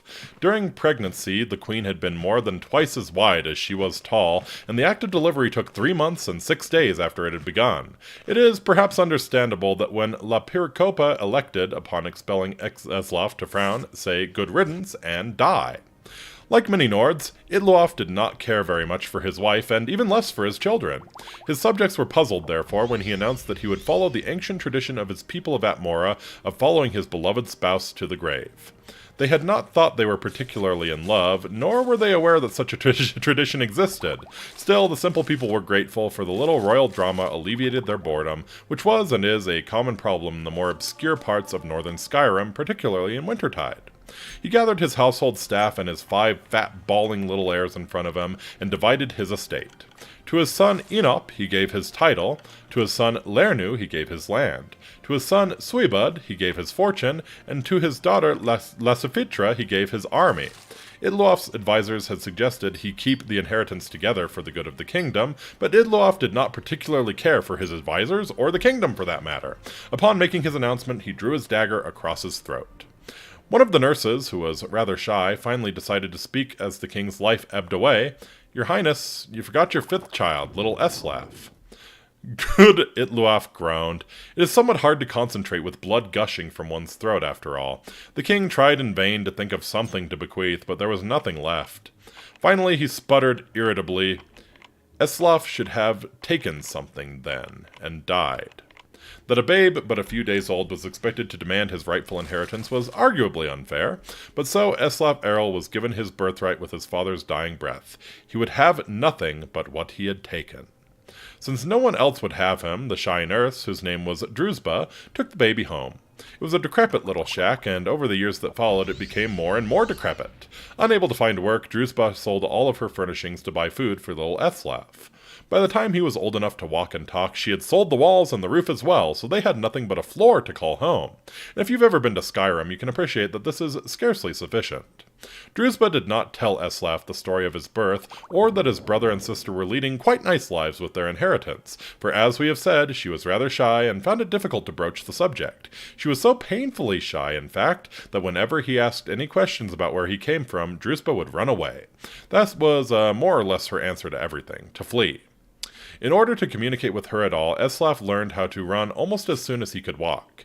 He couldn't keep up with his adopted mother at first, but in time he learned to go toe heel if he anticipated a short but fast sprint, and heel toe if he seemed Drusba was headed for a long-distance marathon flight. He never did get all the answers he needed from her, but Eslaf did learn how to run. The kingdom of Erelgard had, in the years that Eslaf was growing, become quite a grim place. King Inop did not have a treasury, for Suibud had been given that. He did not have any property for income, for Lernu had been given that. He did not have an army to protect the people, for Lesafitra had been given that. And furthermore, as he was but a child, all decisions in the kingdom went through Inop's rather corrupt council. It had become a bureaucratic, exploitative land of high taxes, rampant crime, and regular incursions from neighboring kingdoms, so basically California. Not a particularly unusual situation for a kingdom of Tamriel, but an unpleasant one nonetheless. The time finally came when the tax collector arrived to Drusba's hovel, such as it was, to collect the only thing he could, the floor. Rather than protest, the poor shy maid ran away, and Eslaf never saw her again. Without a home or a mother, Eslaf did not know what to do. He had grown accustomed to the cold open air in Drusba's shack, but he was hungry. "May I have a piece of meat?" he asked the butcher down the street. "I'm very hungry." The man had known the boy for years, often spoke to his wife about how sorry he felt for him, growing up in a home with no ceilings or walls. He smiled at Eslaf and said, "Go away or I'll hit you." Eslaf hurriedly left the butcher and went to a nearby tavern. The tavern keeper had been a former valet in the king's court and knew that the boy was by right a prince. Many times he had seen the poor, ragged lad in the streets and sighed at the way fate had treated him. "May I have something to eat?" Eslaf asked this tavern keeper. "I'm very hungry." "You're lucky I don't cook you up and eat you," replied the tavern keeper. Eslaf hurriedly left the tavern, and for the rest of the day the boy approached the good citizens of Erelgard begging for food. One person had thrown something at him, but it turned out to be an inedible rock. As night fell, a raggedy man came up to Eslaf, and without saying a word, handed him a piece of fruit and a piece of dried meat. The lad took it wide-eyed, and as he devoured it, he thanked the man very sweetly. "If I see you begging on the streets tomorrow," the man growled, "I'll kill you myself. There are only so many beggars. We of the guild allow in any one town, and you make it one too many. You're ruining business." Gotta love the Beggars Guild. It was a good thing Eslaf Errol knew how to run. He ran all night. Eslaf Errol's story is continued in the book Thief. So here's Thief. If the reader has not yet had the pleasure of reading the first volume in these series on the life of Eslaf Errol, Beggar, he should close this book immediately, for I shan't recap. I will tell you this much, gentle reader. When we last saw Eslaf, he was a boy, an orphan, a failed beggar, running through the wild winter woods of Skyrim, away from his home of Erelgard. He continued running, stopping here and there for many more years until he was a young man. Eslaf discovered that among the ways of getting food, asking for it was the most troublesome. Far easier was finding it in the wilderness or taking it from unguarded market stalls. The only thing worse than begging to get food was begging for the opportunity to work for the money to buy it. That seemed needlessly complicated. Yep, job searching, never fun. No, as far as Eslaf was concerned, he was best off being a scavenger, a beggar, and a thief. He committed his first act of thievery shortly after leaving Erelgard, while in the southern woods of Tambrakar, in the rugged land near Mount Jensen, just east of the village of Horbeld. Eslaf was starving, having not eaten anything but a rather scrawny raw squirrel in 4 days, and he smelled meat cooking and then found the smoke. A band of minstrel bards was making camp. He watched them from the bushes as they cooked and joked and flirted and sang. He could have asked them for some food, but so many others had refused him before. Instead, he rushed out, grabbed a piece of meat from the fire, and wincing from the burns, scrambled up the nearest tree to devour it while the bard stood under him and laughed. "What is your next move, thief?" giggled a fair red-headed woman who was covered with tattoos. "How do you intend to disappear without us catching and punishing you?" As the hunger subsided, Eslaf realized she was right. The only way to get out of the tree without falling in their midst was to take the branch down to where it hung over a creek. It was a drop off a cliff of about 50 feet. That seemed like the wisest strategy, so Eslaf began crawling in that direction. "You do know how to fall, boy," called out a young Khajiit, but a few years older than Eslaf, thin but muscular, graceful in his slightest movements. "If you don't, you should just climb down here and take what's coming to you. It's idiotic to break your neck when we just give you some bruises and send you on your way." "Of course I know how to fall," Eslaf called back, but he didn't. He just thought the trick of falling was to have nothing underneath you and let nature take its course. But 50 feet up, when you're looking down, is enough to give anyone pause. "I am sorry to doubt your abilities, Master Thief," said the Khajiit, grinning. "Obviously you know how to fall feet first, with your body straight but loose to avoid cracking like an egg. It seems you are destined to escape us." Eslaf wisely followed the Khajiit's hints and leapt into the river, falling without much grace but without hurting himself. In the years that followed he had to make several more drops from even greater heights, usually after a theft, sometimes without water beneath him, and he improved the basic technique. When he arrived in the western town of Jotunheim on the morning of his 21st birthday, it didn't take him long to find out who was the richest person most deserving of being burgled. An impregnable palace in a park near the center of town was owned by a mysterious young man named Suibud.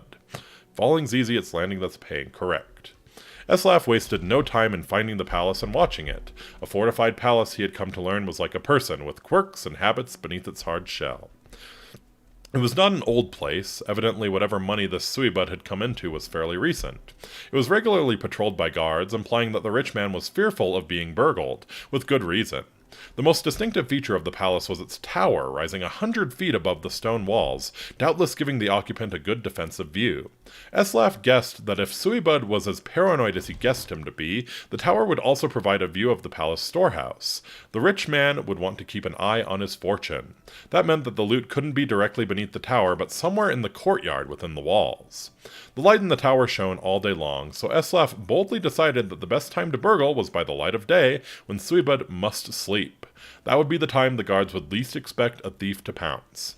And so, when the noon sun was shining over the palace, Eslaf quickly scaled the wall near the front gate and waited, hidden in the crenellations. The interior courtyard was plain and desolate, with few places to hide, but he saw that there were 2 wells. One the guards used from time to time to draw up water and slake their thirst, but Eslaf noticed that the guards would pass by the other well, never using it. He waited until the guards were distracted, just for a second, by the arrival of a merchant in a wagon, bearing goods for the palace. While they were searching his wagon, Eslaf leapt elegantly, feet first, from the wall into the well. It was not a particularly soft landing, for, as Eslaf had guessed, the well was not full of water, but gold. Still, he knew how to roll after a fall, and he didn't hurt himself. In the dank subterranean storehouse, he stuffed his pockets with gold, and was about to go to the door he assumed would lead to the tower when he noticed a gem the size of an apple. I like that the late king predicted what was to come, I know, right? Fate and prophecy. So yeah, he notices a gem about the size of an apple, worth more than all the gold that was left. Eslaf found room for it down his pants. The door did indeed lead to the tower, and Eslaf followed its curving stairwell up, walking quietly but quickly.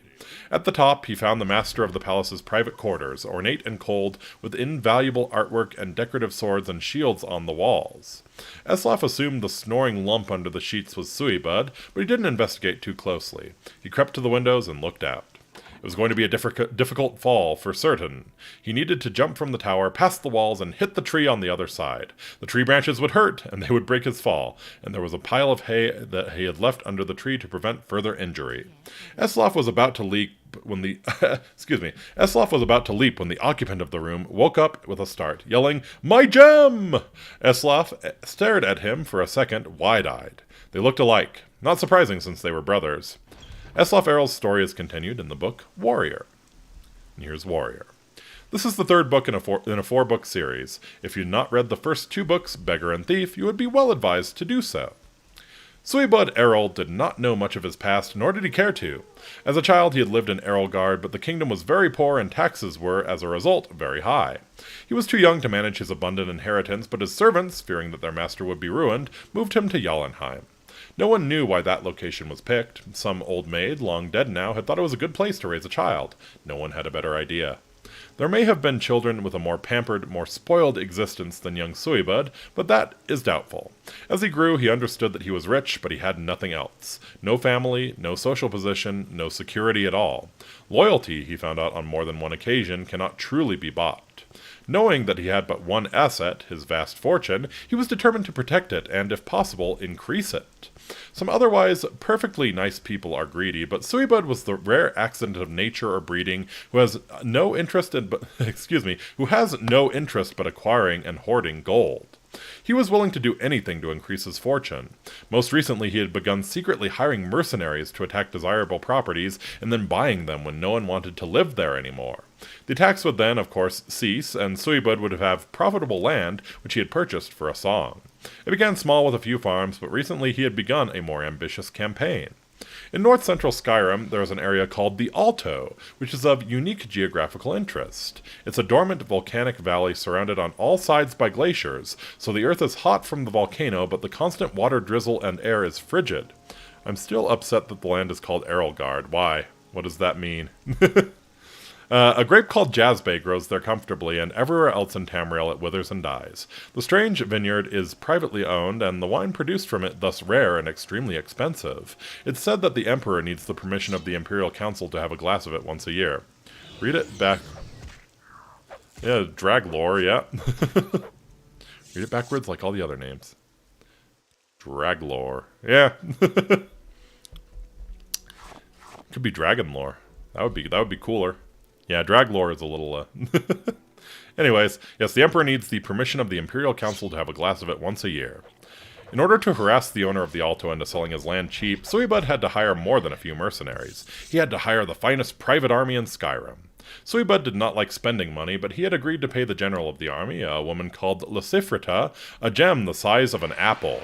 He had not given it to her yet. Payment was to be delivered on the success of the mission, but he had trouble sleeping knowing that he was going to be giving up such a prize. He always slept during the day so he could watch his storehouse by night when he knew thieves were about. This brings us up to the moment when, after a fitful sleep, Suibud woke up about noon and surprised a thief in his bedroom. The thief was Eslaf. Eslaf had been contemplating a leap from the window 100 feet down into the branches of a tree beyond the walls of the fortified palace and a tumble into a stack of hay. Anyone who has ever attempted such a feat will testify that it takes some concentration and nerve to do such a thing.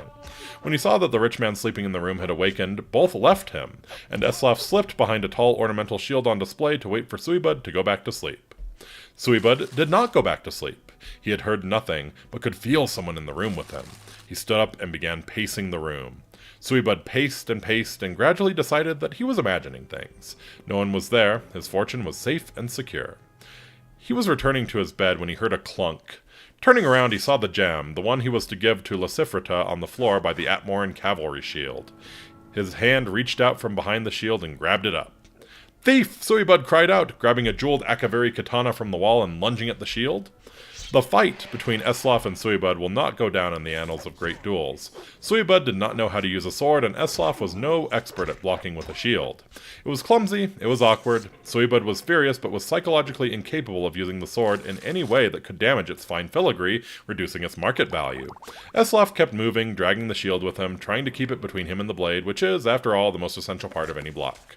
Suibud screamed in frustration as he struck at the shield, bumping its way across the room. He even tried negotiating with the thief, explaining that the gem was promised to a great warrior named Lessatifra, and if he were to give it back, Suibud would happily give him something else in return. Eslaf was not a genius, but he did not believe that. By the time Suibud's guards came into the bedroom in response to their master calls, he had succeeded in backing the shield into a window. They fell on the shield, having considerably more expertise with their swords than Suibud did, but they discovered that there was no one behind it. Eslaf had leapt out the window and escaped. As he ran heavily through the streets of Jotunheim, making jingling noises from the gold coins in his pockets, and feeling the huge gem chafe where he had hidden it, Eslaf did not know where he should go next. He knew that he could never go back to that town, and he must avoid this warrior named Lessatifra, who had claims on the jewel. Eslaf Errol's story is continued in the book King. And here's King. We're finally getting to the last one. Gentle reader, you will not understand a word of what follows unless you have read and committed to memory the first 3 volumes of this series, Beggar, Thief, and Warrior, which leads up to this, the conclusion. I encourage you to seek them out at your favorite bookseller. We last left Eslaf Errol fleeing for his life, which was a common enough occurrence for him. He had stolen a lot of gold and one particularly large gem from a rich man in Jolenheim named Suibud.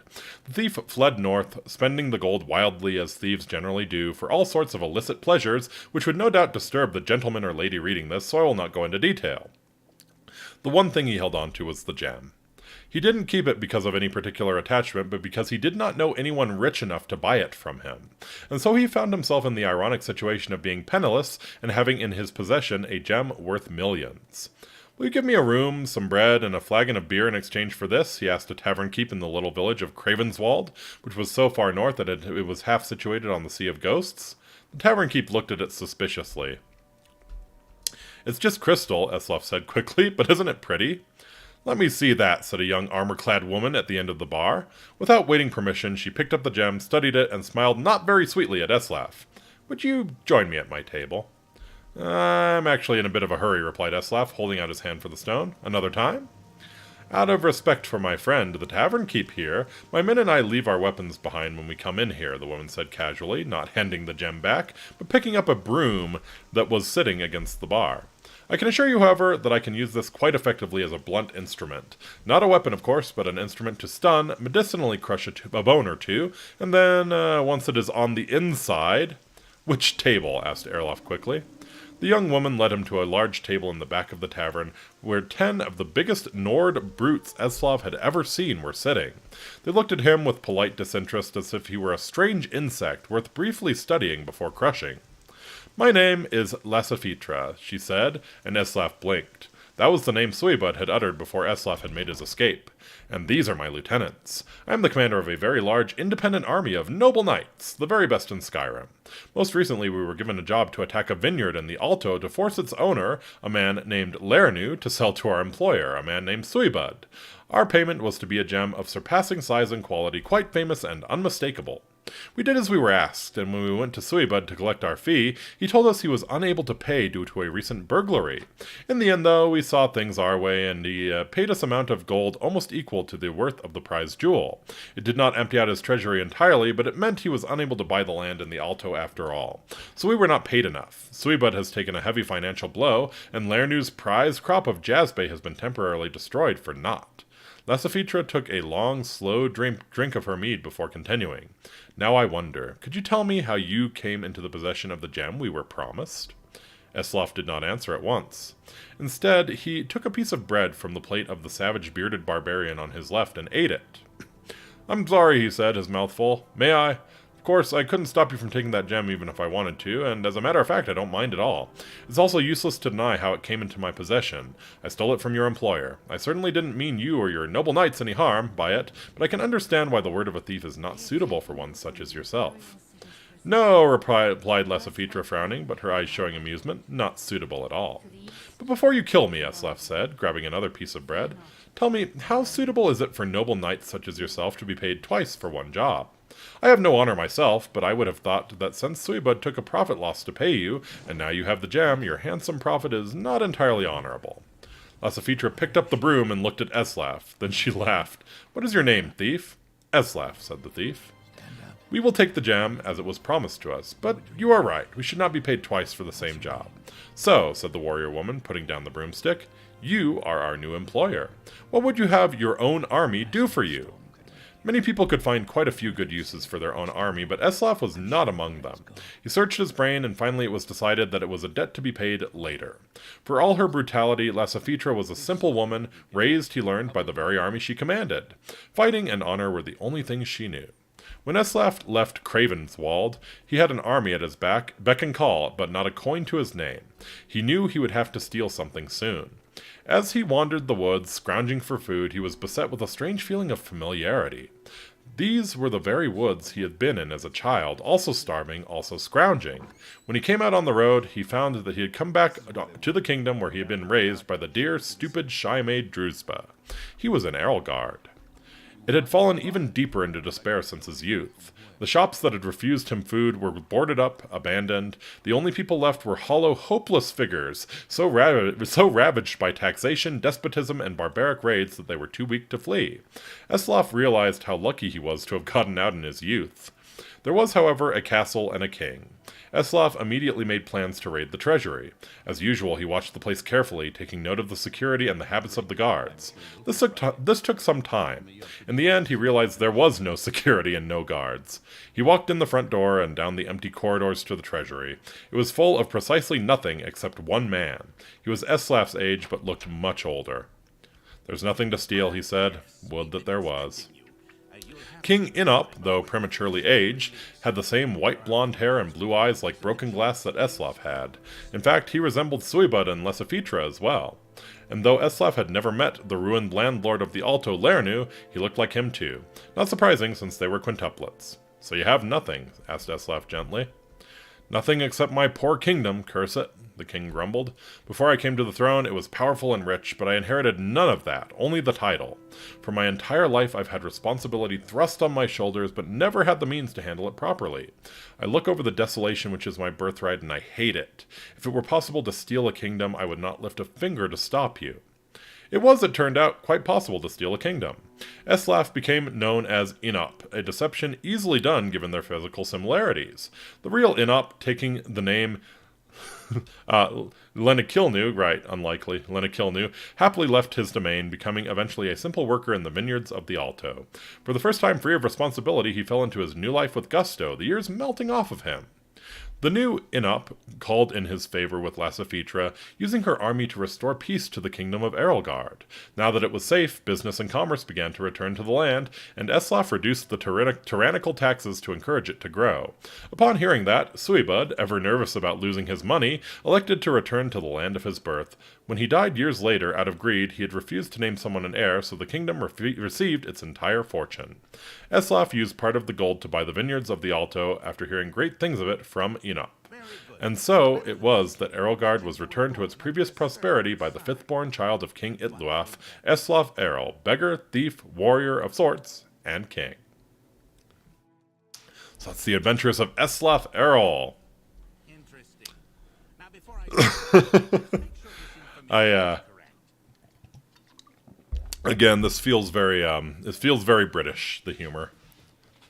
I really love the people at the beginning who are, "Oh yes, this poor beggar, poor beggar child. I pity him so much. Get the hell out of my tavern!" So the next one is very much in the vein, like I said, in the genre of Elder Scrolls books. It has a nice bit of horror going on as well, but it's also about obsession. So this one is called Pala. I'm gonna take a drink here real quick. I've been going so long, the playthrough is looping, I notice. I'm glad it did. I was a little unsure if it was going to loop or if it was going to end when I stopped recording. Pretty good playthrough, actually. I got a Daedric weapon and full ebony armor within an hour and a half.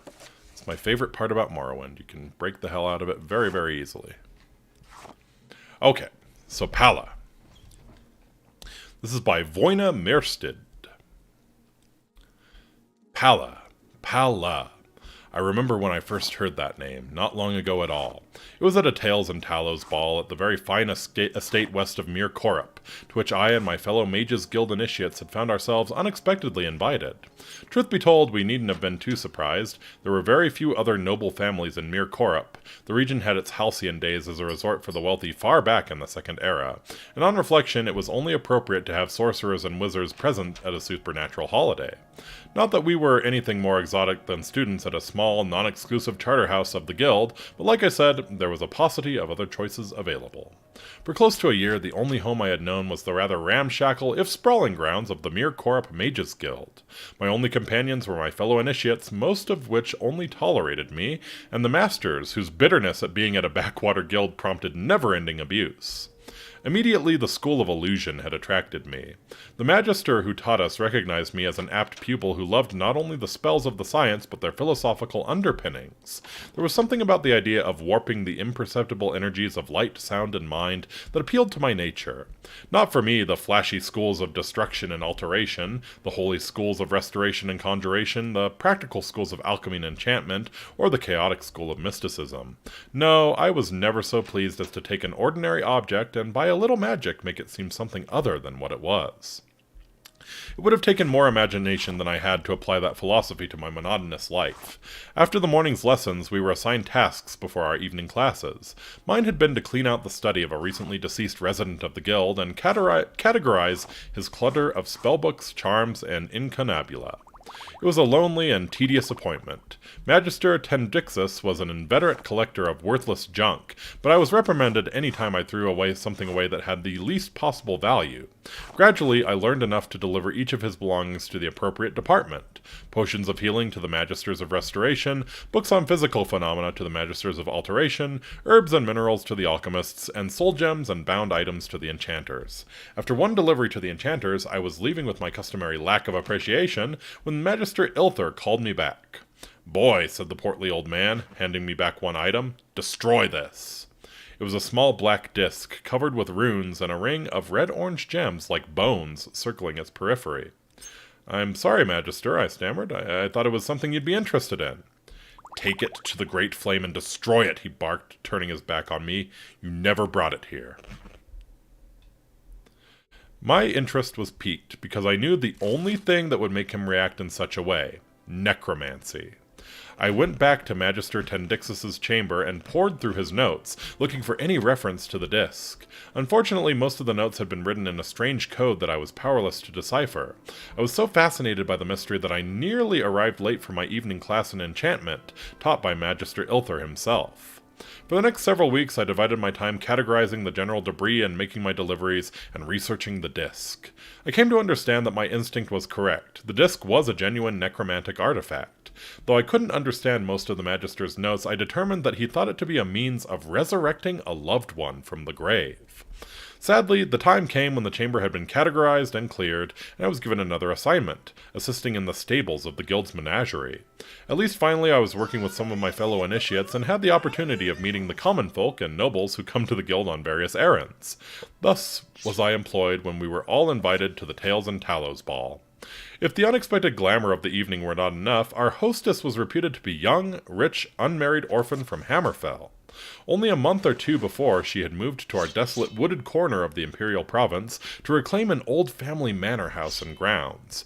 The initiates at the guild gossiped like old women about the mysterious young lady's past, what had happened to her parents, why she had been left or been driven from her homeland. Her name was Berenice, and that was all that we knew. We wore our robes of initiation with pride as we arrived for the ball.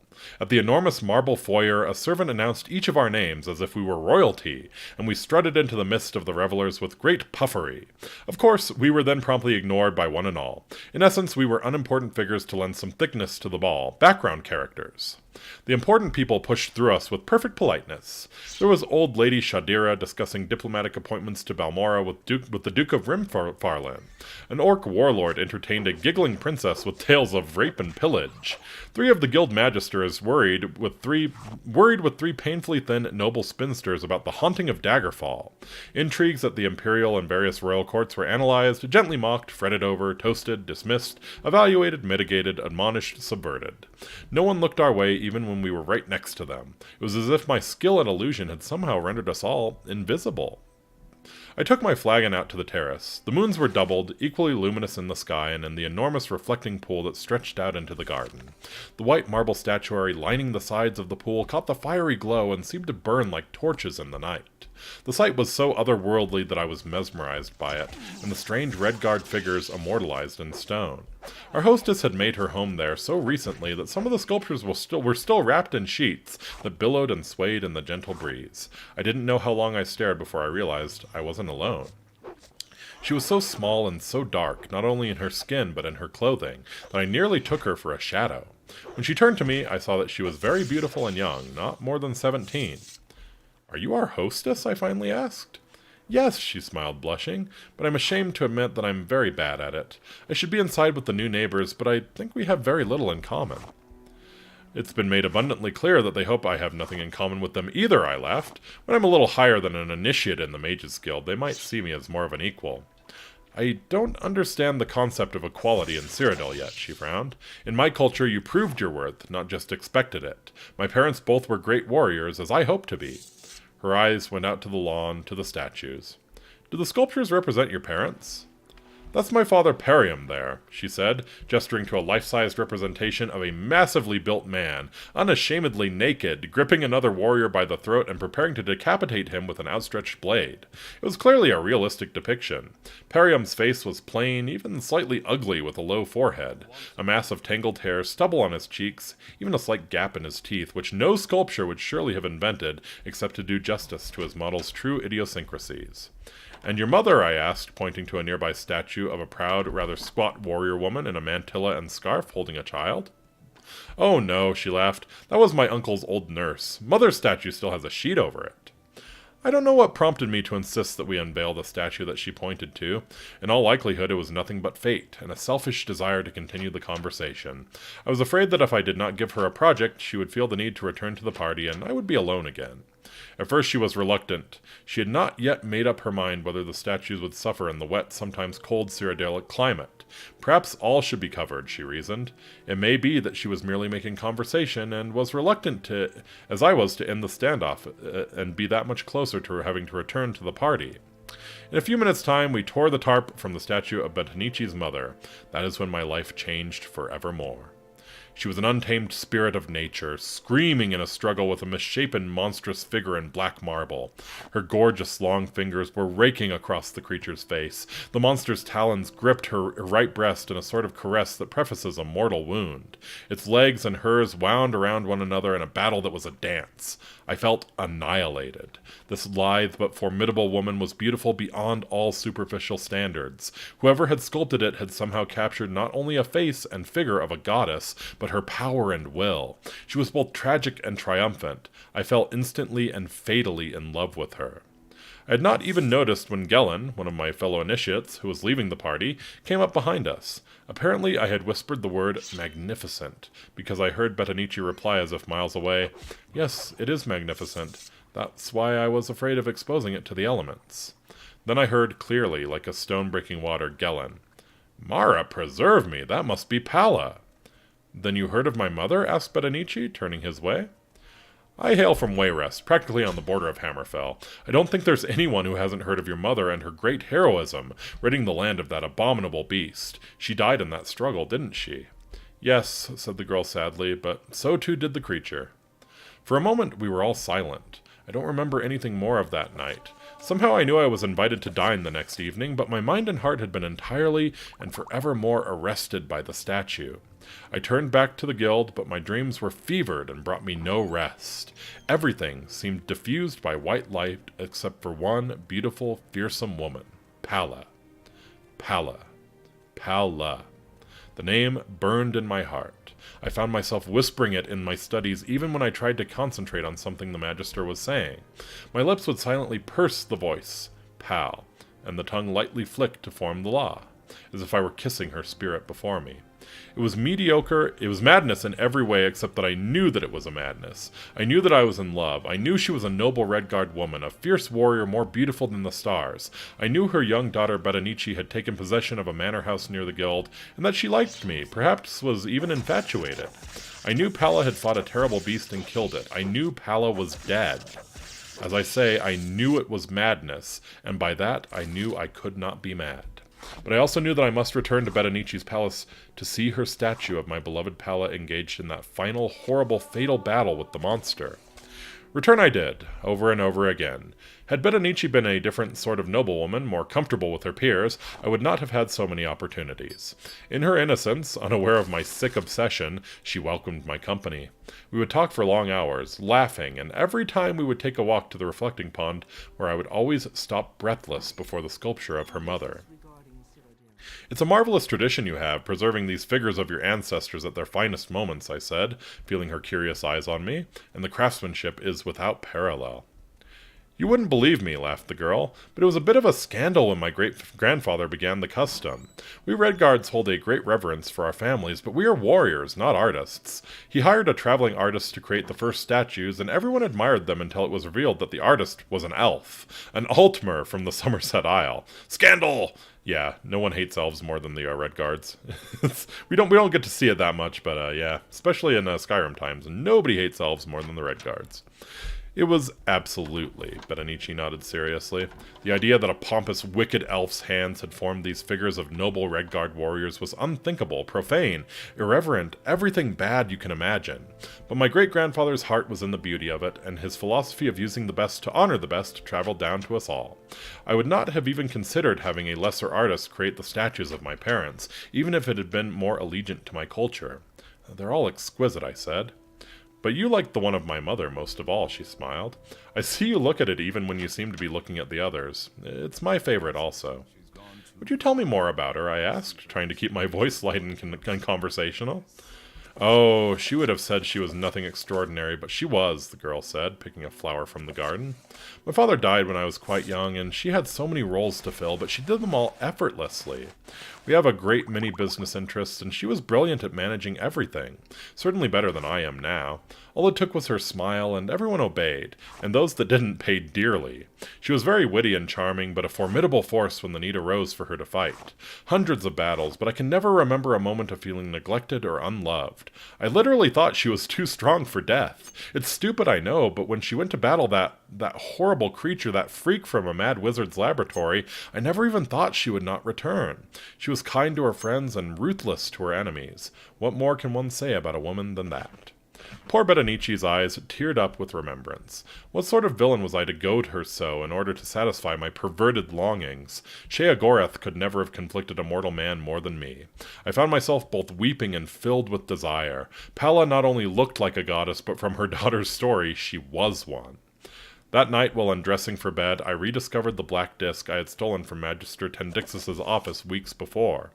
I had half forgotten about its existence, that mysterious necromantic artifact which the mage believed could resurrect a dead love.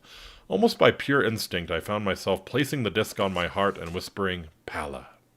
A momentary chill filled my chambers. My breath hung in the air in a mist before dissipating. Frightened, I dropped the disc. It took a moment before my reason returned, and with it the inescapable conclusion, the artifact could fulfill my desire. Until the early morning hours, I tried to raise my mistress from the chains of oblivion, but it was no use. I was no necromancer. I entertained thoughts of how to ask one of the magisters to help me, but I remembered how Magister Ilther had bid me to destroy it. They would expel me from the guild if I went to them and destroy the disc themselves, and with it my only key to bringing my love to me. I was in my usual semi-torpid condition the next day in classes. Magister Ilther himself was lecturing on his specialty, the School of Enchantment. He was a dull speaker with a monotone voice, but suddenly I felt as if every shadow had left the room, and I was in a palace of light. When most persons think of my particular science, they think of the process of invention. The infusing of charms and spells into objects, the creation of magical blade, perhaps or a ring. But the skilled enchanter is also a catalyst. The same mind that can create something new can also provoke greater power from something old. A ring that can generate warmth for a novice, on the hand of such a talent, can bake a forest black. The fat man chuckled. Not that I'm advocating that. Leave that for the School of Destruction. That week, all the initiates were asked to choose a field of specialization. All were surprised when I turned my back on my old darling, the School of Illusion. It seemed ridiculous to me that I had never entertained an affection for such superficial charms. All my intellect was now focused on the School of Enchantment, the means by which I could free the power of the disc. For months thereafter, I barely slept. A few hours a week I'd spend with Berenice and my statue to give myself strength and inspiration. All the rest of my time was spent with Magister Ilther or his assistants, learning everything I could about enchantment. They taught me how to taste the deepest levels of magicka within a stored object.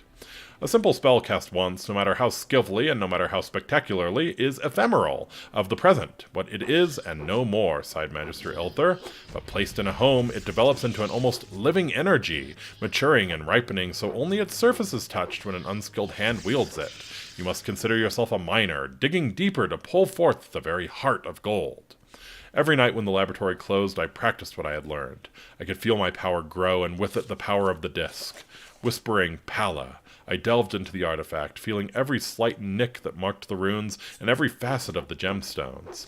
At times I was so close to her I felt hands touching mine, but something dark and bestial, the reality of death, I suppose, would always break across the dawning of my dream. With it came an overwhelming rotting odor, which the initiates in the chambers next to mine began to complain about.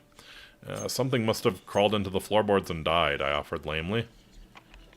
Magister Ilther praised my scholarship and allowed me the use of his laboratory after hours to further my studies.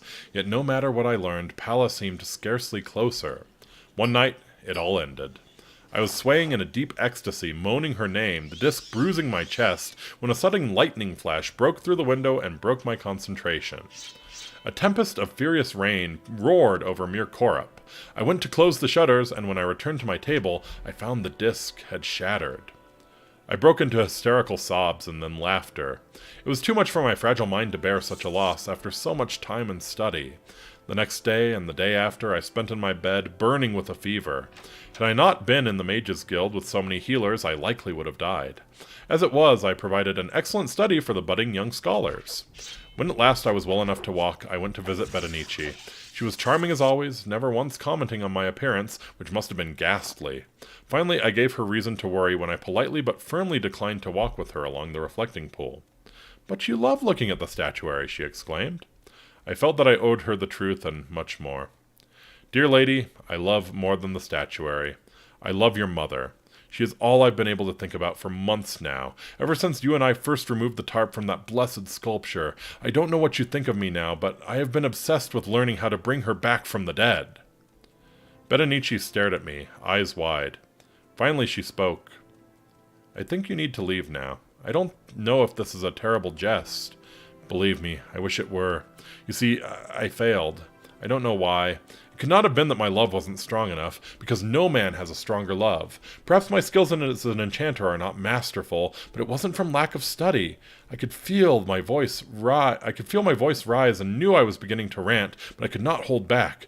Perhaps the fault lay in that your mother never met me, but I think that only the caster's love is taken into account in the necromantic spell. I don't know what it was. Maybe that horrible creature, that monster that killed her, cast some sort of curse on her with its dying breath. I failed, and I don't know why." With a surprising burst of speed and strength for so small a lady, Berenice shoved herself against me. She screamed, "Get out!" and I fled out the door. Before she slammed the door shut, I offered my pathetic apologies. "I'm so sorry, Berenice, but consider that I wanted to bring your mother back to you. It's madness, I know, but there is only one thing that's certain in my life, and that's that I love Palla." The door was nearly shut, but the girl opened it a crack to ask tremulously, "You love whom?" "Palla!" I cried, "to the gods!" "My mother," she whispered angrily, "was named Zarlis. Palla was the monster." I stared at the closed door for Mara knows how much time, and then began the long walk back to the Mages Guild. My memory searched through the minutiae to the Tales and Talos night so long ago when I first beheld the statue, and first heard the name of my love. That Breton initiate Gellin had spoken. He was behind me. Was he recognizing the beast and not the lady? I turned the lonely bend that intersected with the outskirts of Mir Korup, and a large shadow rose from the ground where it had been sitting, waiting for me. "Palla," I groaned. "Palla." "Kiss me," it howled. And that brings my story up to the present moment. Love is red, like blood.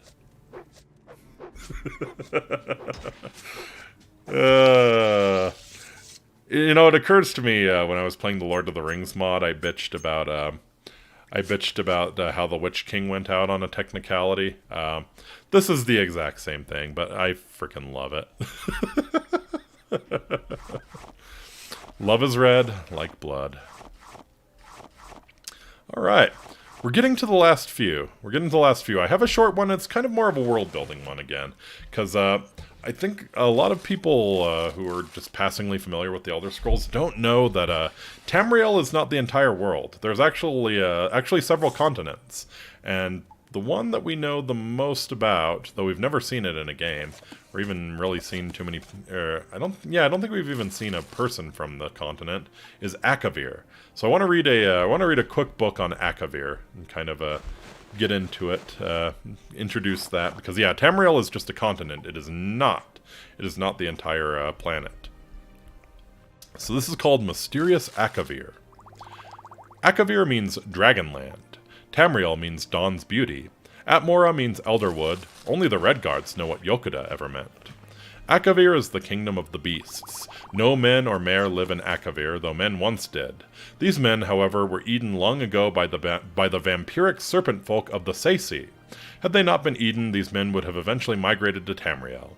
The Nords left Atmora for Tamriel. Before them, the Elves had abandoned Aldmeris for Tamriel. The Redguards destroyed Yokuda so they could make their journey. All men and Mare know that Tamriel is the nexus of creation, where the last war will happen, where the gods unmade Lorkhan and left their adamantine tower of secrets. Who knows what the Akavir think of Tamriel, but ask yourself, why have they tried to invade it 3 times or more? There are 4 major nations of Akavir: Kamal, Saesi, Tangmo, and Kapotun. When they are not busy trying to invade Tamriel, they are fighting with each other. Kamal is snow hell. Demons live there, armies of them. Every summer they thaw out and invade Tangmo, but the brave monkey folk always drive them away. Once Adasum Dir Kamal, a king among demons, attempted to conquer Morrowind, but Almalexia and the Underking destroyed him at Red Mountain. Saesi is Snake Palace, once the strongest power in Akavir before the Tiger Dragon came. The Serpent Folk are all the men of the Serpent Folk ate all the men of Akavir a long time ago, but still kind of look like them. They're tall, beautiful if frightening, covered in golden scales, and immortal. They enslave the goblins of the surrounding isles who provide labor and fresh blood. The holdings of the Saesi are widespread. When natives of Tamriel think of the Akaviri, they think of the Serpent Folk because one ruled the Cyrodiilic Empire for 400 years in the previous era. He was the potentate Versadu Shai, assassinated by the Morag Tong. Tangmo is the 1,000 Monkey Isles. There are many breeds of monkey folk, but they are all kind, brave, and simple, and many are also very crazy. They can raise armies when they must, for all of the other Akaviri nations have at one time or another tried to enslave them. They cannot decide who they hate more, the snakes or the demons, but ask one and he will probably say snakes. Though once bitter enemies, the monkey folk are now allies with the tiger folk of the Kapotun. Kapotun is the Tiger Dragon's empire. The catfolk here are ruled by the divine Toshraka, the Tiger Dragon. They are now a very great empire, stronger than the Saesi, though not at sea. After the Serpent Folk ate all the men, they tried to eat all the dragons. They managed to enslave the red dragons, but the black ones had fled to then Potun. A great war was waged, which left both the cats and the snakes weak, and the dragons all dead. Since that time, the catfolk have tried to become the dragons. Toshraka is the first to succeed. He is the largest dragon in the world, orange and black, and has very many new ideas. First, Toshraka says, is that we kill all the vampire snakes. Then, the Tiger Dragon Emperor wants to invade Tamriel. So, the reason the blades have, like, katanas, 'cause obviously, like, Akavir is, both furry land and also like the Asia sort of analog in Elder Scrolls. Yeah, the reason the blades have katanas and kind of have a more Eastern look to them. Remember to update lore title. Thank you. Yeah, this was a quick one, but yeah. Thank you. I will update for the next one. This was just a yeah. This was Mysterious Akavir. I guess I can, while I'm prattling on about it.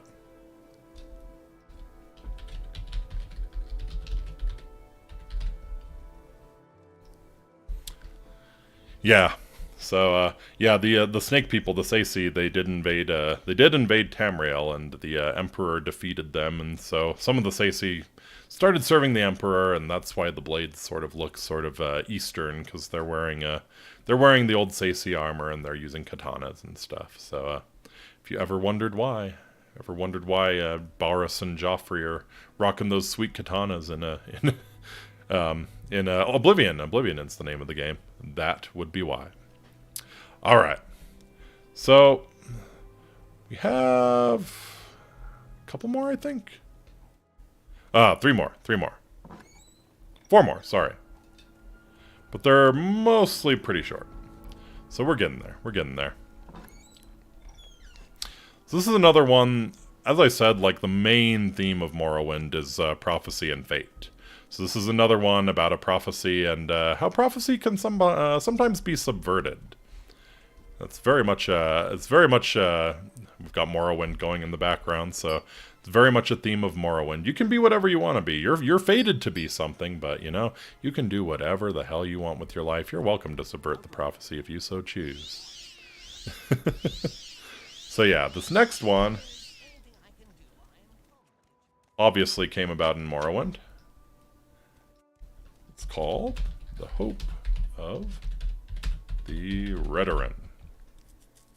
And the Redoran are like the Great House, the warrior faction in Morrowind.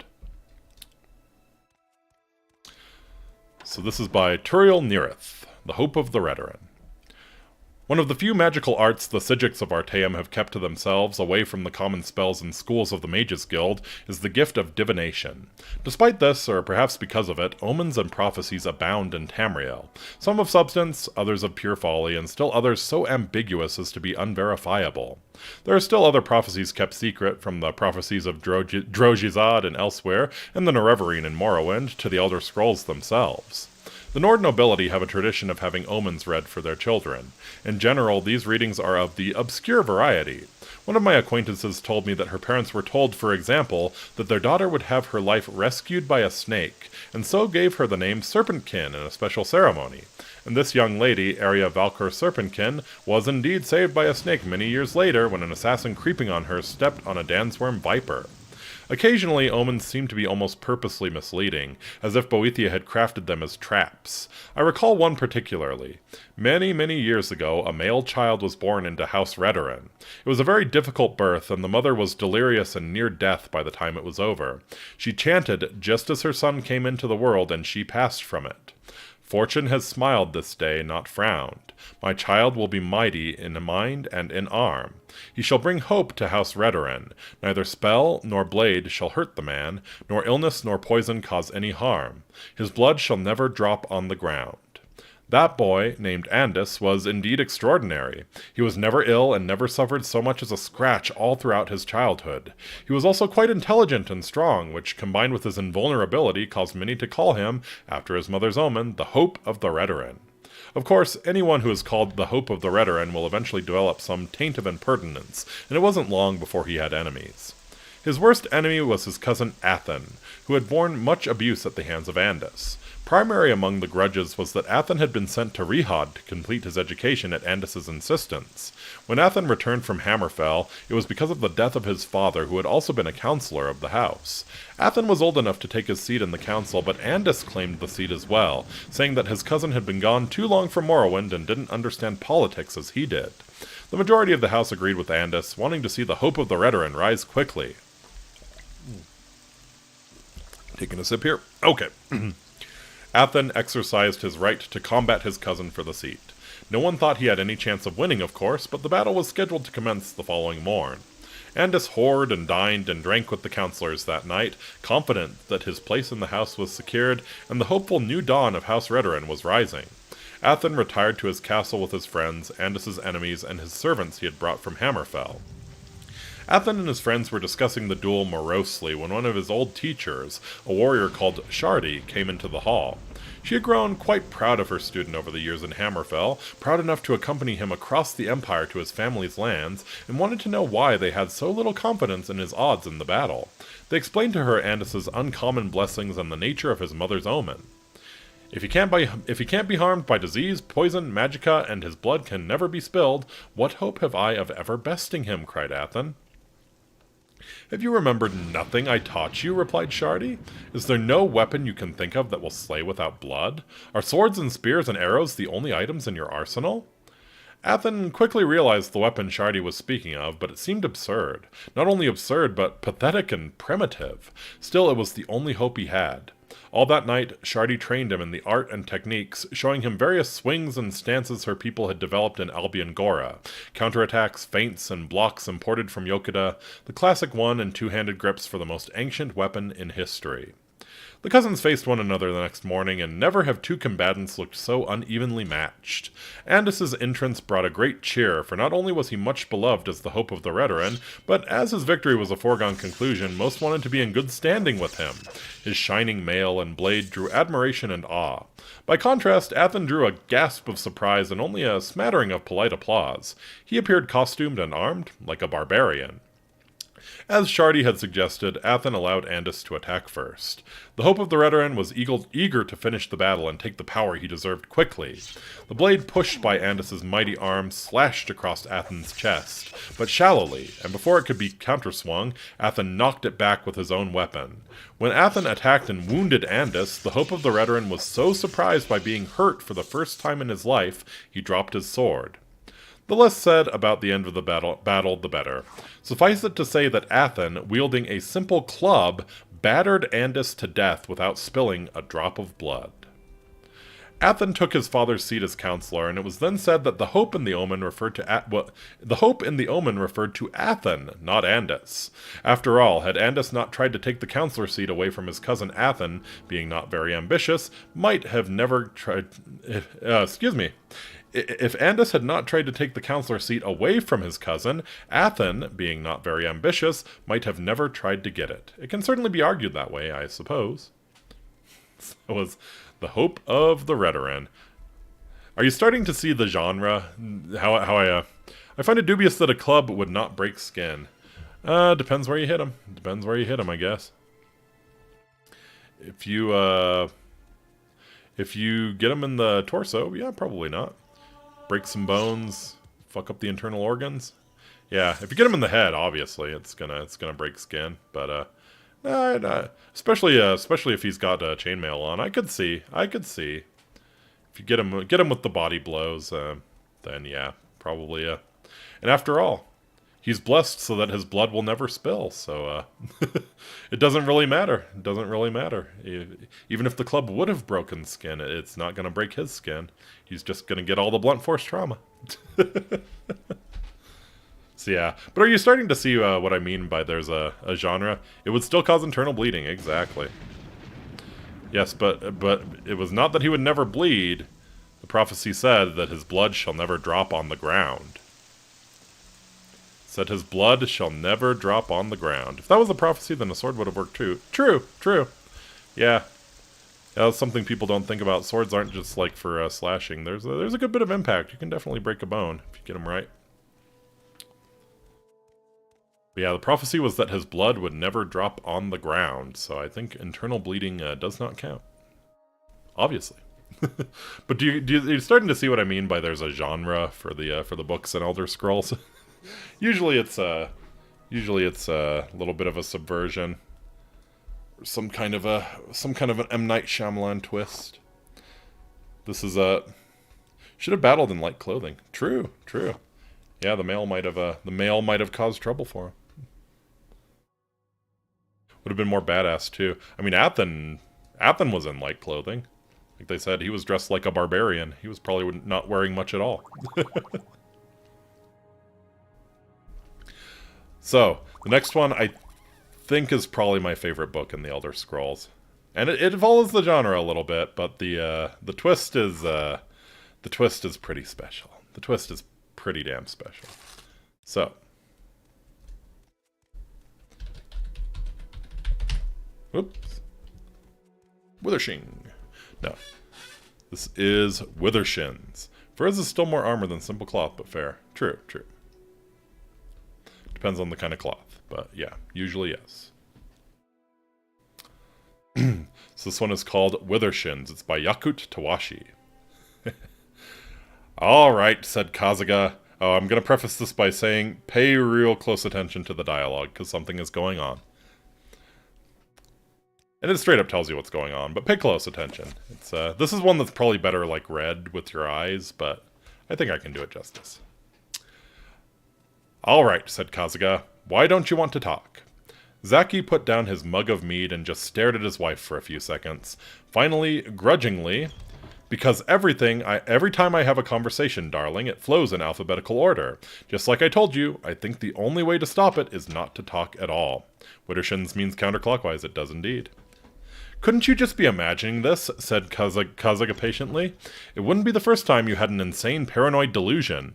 Remember when you thought the royal battle mage of Blackmarsh was hiding behind every tree with lewd intent on making you, a middle-aged, fat, balding tailor, into his personal sex slave? You don't need to be ashamed, but it's Sheogorath's way to make us all a little crazy sometimes. If you go to the healer— Damn it, Kazuga! Snarled Zaki and stomped out, slamming the door behind him. He nearly collided with Siasat, his neighbor. Excuse me, she said to Zaki's back. He clamped his hands over his ears as he stormed down the street, turning the corner to his tailor shop. His first customer was waiting out front, smiling wildly. Zaki tried to keep his temper under control and took out his keys, returning the customer's smile. Fine day, said the young man. Gods, hollered Zaki, sending the young man flying with a well-placed punch and dashing away. As much as he hated to admit that Kazuga was right, it was evidently time, once again, for one of the healer's herbal cocktails. Tarsu's temple to health, mental and physical, was several streets north, an impressive obelisk. Halka, the chief herbalist, met him before he came in the hall. How are you today, Sasaki-saf? I need to make an appointment with Tarsu, said Zaki in his calmest voice. Just one moment. Let me see how his schedule looks, Halka said, looking over a scroll. Is this an emergency? Kind of, said Zaki, and slapped his head.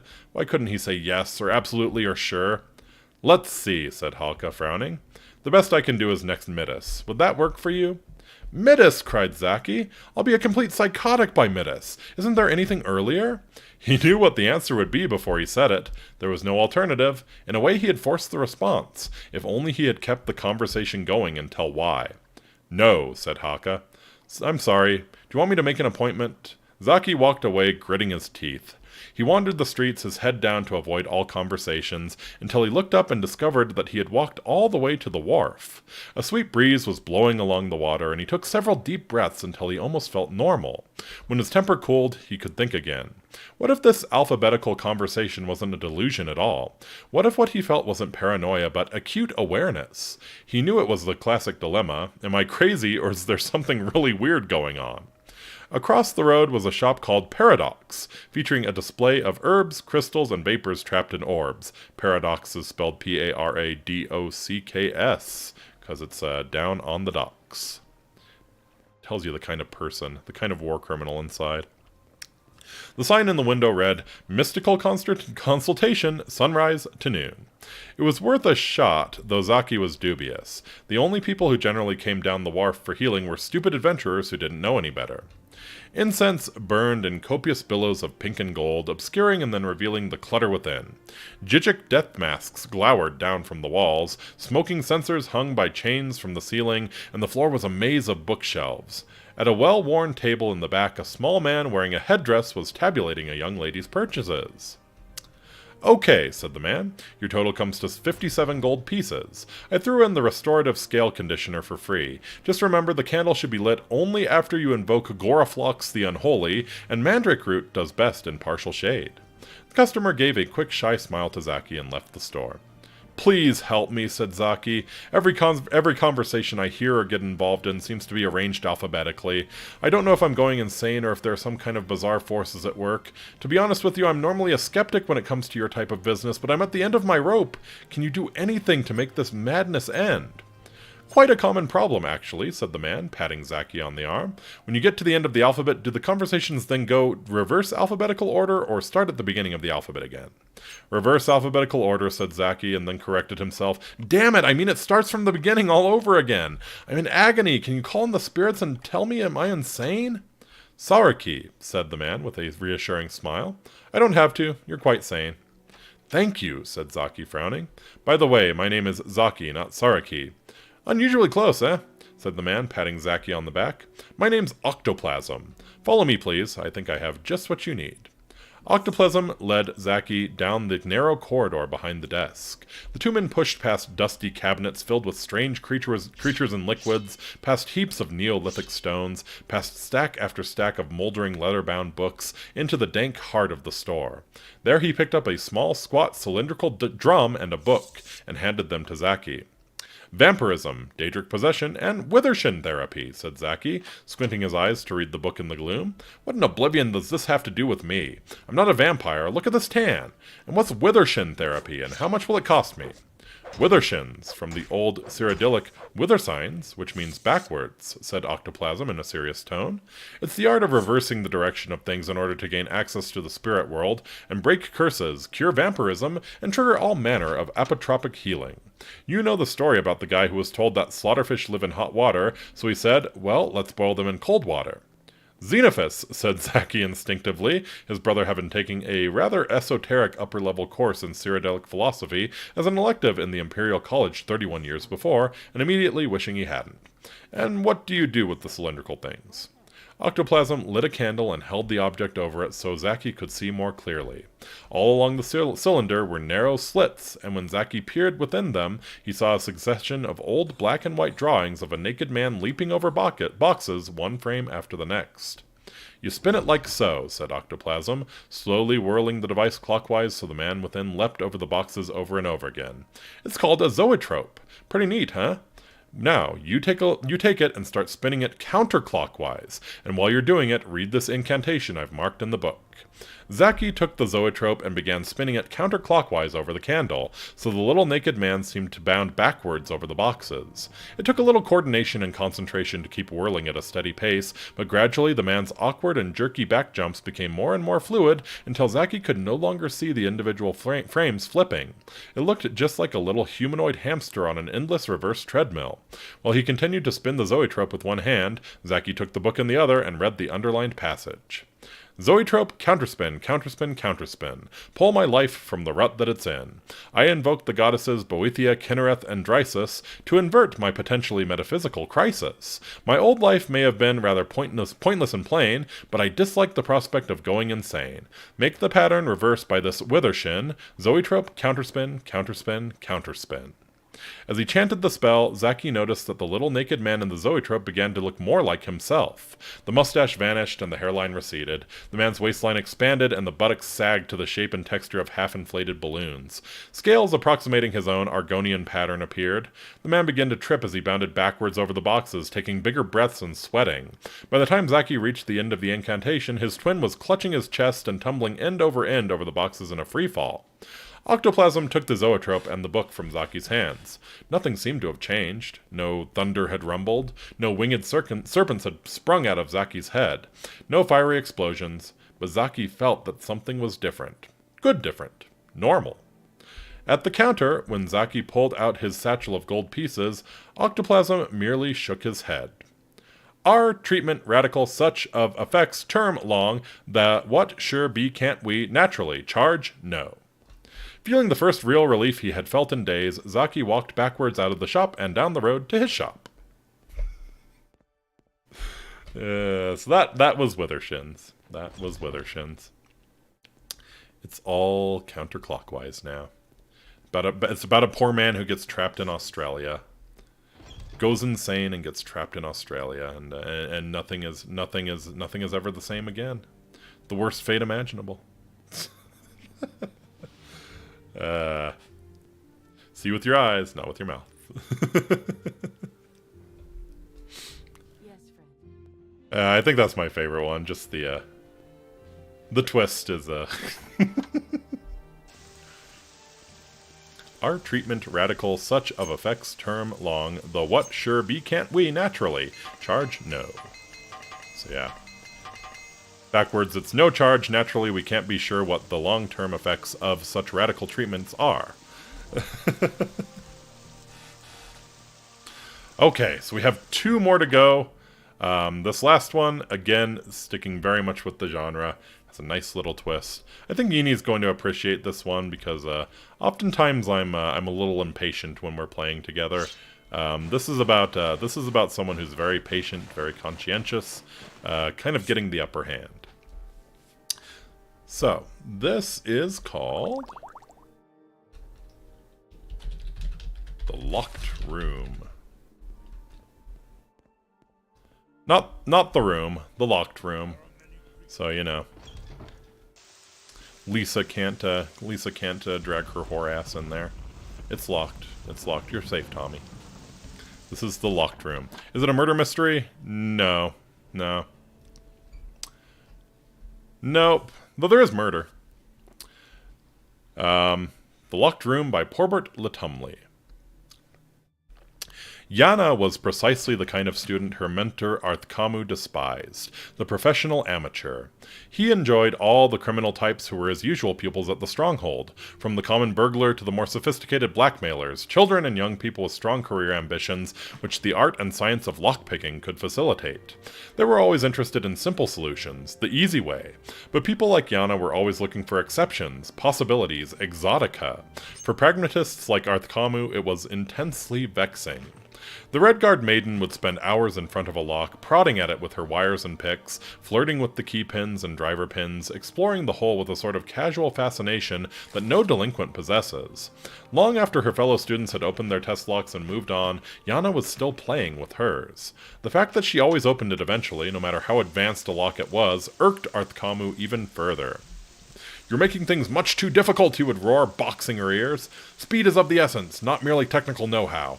I swear that if I put the key to the lock right in front of you, you'd still never get around to opening it." Yana would bear Arthkamu's abuse philosophically. She had, after all, paid him in advance. Speed was doubtless an important factor for a picker trying to get somewhere he wasn't supposed to go with the city guard on patrol behind him, but Yana knew it wouldn't apply to her. She merely wanted the knowledge.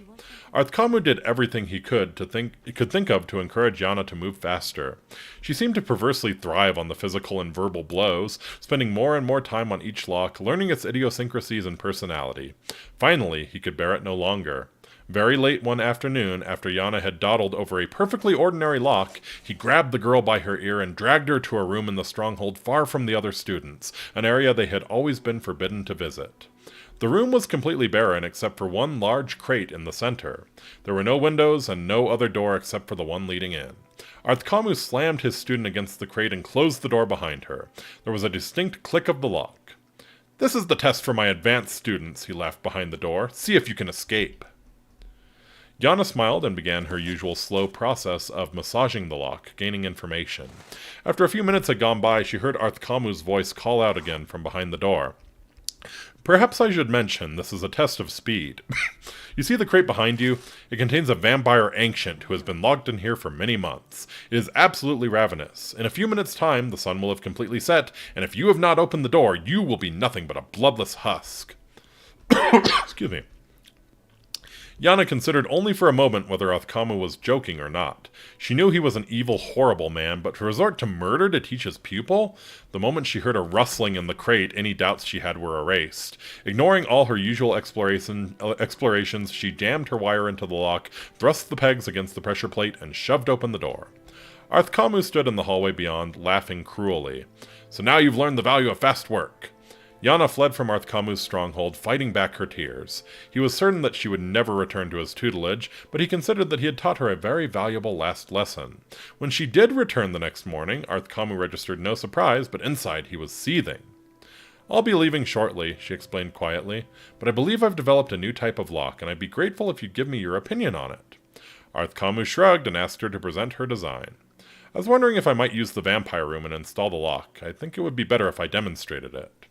Arthkamu was dubious, but the prospect of the tiresome girl leaving at last put him in an excellent and even indulgent move. He agreed to give her access to the room. For all morning and most of the afternoon she worked near the slumbering vampire, removing the old lock and adding her new prototype. Finally, she asked her old master to take a look. He studied the lock with an expert eye and found little to be impressed with. "This is the first and only pick-proof lock," Yana explained. "The only way to open it is to have the right key." Arthkamu scoffed and let Yana close the door, shutting him in the room. The door clicked and he began to go to work. To his dismay, the lock was much more difficult than he thought it would be. He tried all his methods to force it, and found that he had to resort to his hated student's method of careful and thorough exploration. "I need to leave now," called Yana from the other side of the door. "I'm going to bring the city guard to the stronghold. I know it's against the rules, but I really think it's for the welfare of the villagers not to have a hungry vampire on the loose. It's getting dark, and even though you aren't able to unlock the door, the vampire might be less proud about using the key to escape. Remember when you said if I put the key to the lock right in front of you, you'd still never get around to opening it?" "Wait!" Arthkamu yelled back. "I'll use the key! Where is it? You forgot to give it to me!" But there was no reply, only the sound of footfall disappearing down the corridor beyond the door. Arthkamu began to work harder on the lock, but his hands were shaking with fear. With no windows, it was impossible to tell how late it was getting to be. Were minutes that were flying by, or hours? He only knew that the vampire ancient would know. The tools could not stand very much twisting and tapping from Arthkamu's hysterical hands. The wire snapped in the keyhole. Just like a student, Arthkamu screamed and pounded on the door, but he knew that no one could possibly hear him.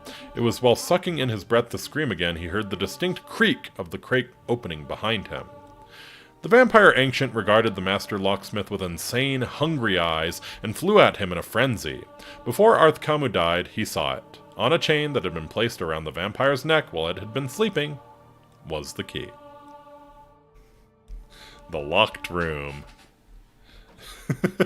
Slow and steady wins the race. Isn't that true, Jeb Bush? Isn't that true?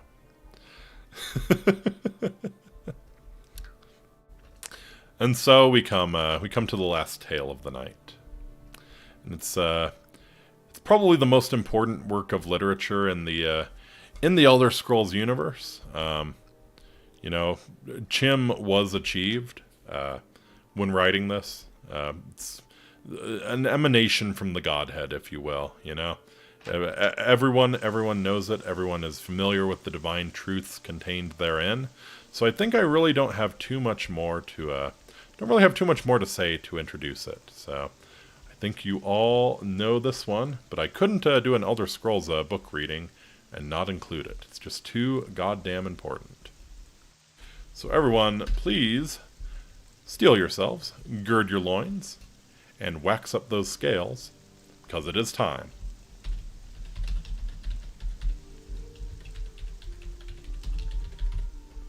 For the Lusty Argonian Maid by Crassius Curio. Sadly, we don't have the complete Lusty Argonian Maid, but we do have two wonderful scenes, and I think it's enough to convince anyone that this is a masterpiece. So, we're going to begin Act 4, Scene 3. Lifts her tail. Certainly not, kind sir. I am here but to clean your chambers. Cranchus Colto. Is that all you have come here for, little one? My chambers? I have no idea what it is you imply, master. I am but a poor Argonian maid. So you are, my dumpling, and a good one at that. Such strong legs and shapely tail.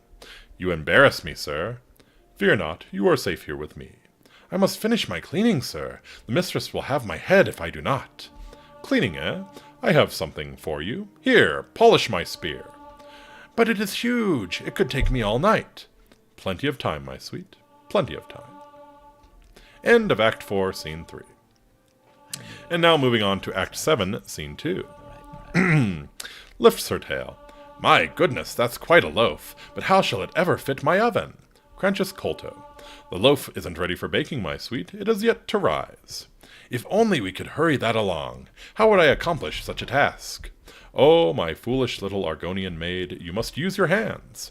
You wish me to knead the loaf? Here? Of course. But what if the mistress catches me? Your loaf was meant to satisfy her appetite. Don't fret, my delicate flower. I'll satisfy the mistress's cravings later. Very well, but I'm afraid my oven isn't hot enough. It could take hours. Plenty of time, my sweet. Plenty of time. End of Act 7, Scene 2. Crassius Curio, you absolute genius. I think we can all agree I saved the best for last. But yeah, that is all of the books I gathered up. So I hope you enjoyed. I had a lot of fun with this. My throat's maybe not too happy with me, but I had a lot of fun reading these. Yeah, there's definitely a genre, right? Certainly a genre in the books that I enjoy in the Elder Scrolls. There's usually a twist of some sort. The more unexpected, the better. I think Withershins was my favorite just because of how creative it all was. Well, I mean, obviously, like the Lusty Argonian Maid, we're not gonna, we can't escape. We're all living in the shadow of Crassius Curio's just a lyrical opus, but Withershin's a very close second. But yeah, prophecy is usually a huge deal, especially in the Morrowind books. I feel like, I mean, this is me being a boomer again, but I feel like the quality went a little downhill with Oblivion, and then majorly downhill with Skyrim. Most of the Skyrim books are very short. There's not a whole lot of depth.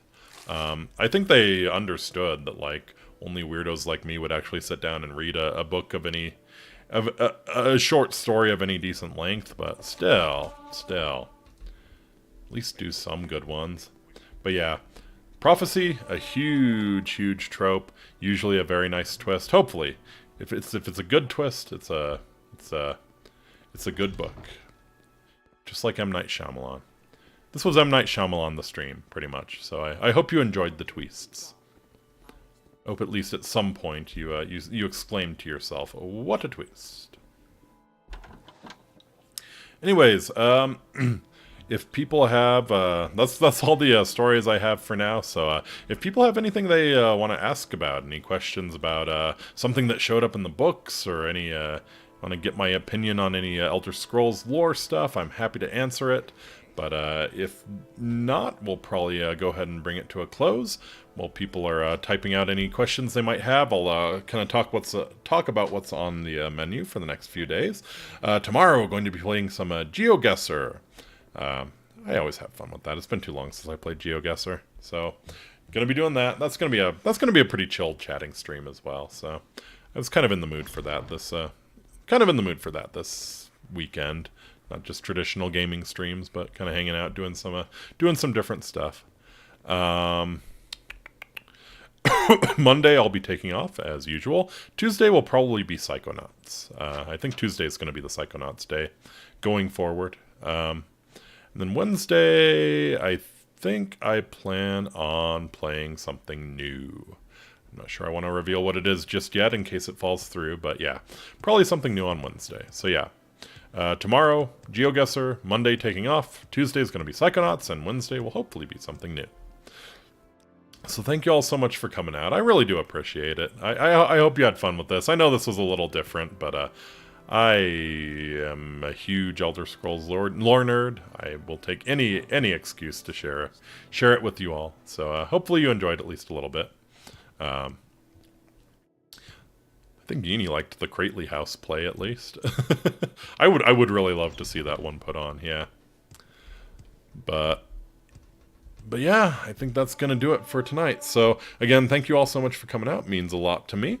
And until next time, Amiki, I bid you wale. Please take very, very good care of yourselves. I'll see you again real soon. Yep. All right, thanks for the stream, yeah. Thanks, Yeenie. Wale. So yeah, I'll see you again real soon. If you can, drop in tomorrow at 10 p.m. I always have to collect all the books. Absolutely. For your house, you know, you gotta have the well-stocked bookshelves. So yeah, I hope to see you all tomorrow at 10 for GeoGuessr. But if not, I hope you have a wonderful rest of your weekend. Later, dudes.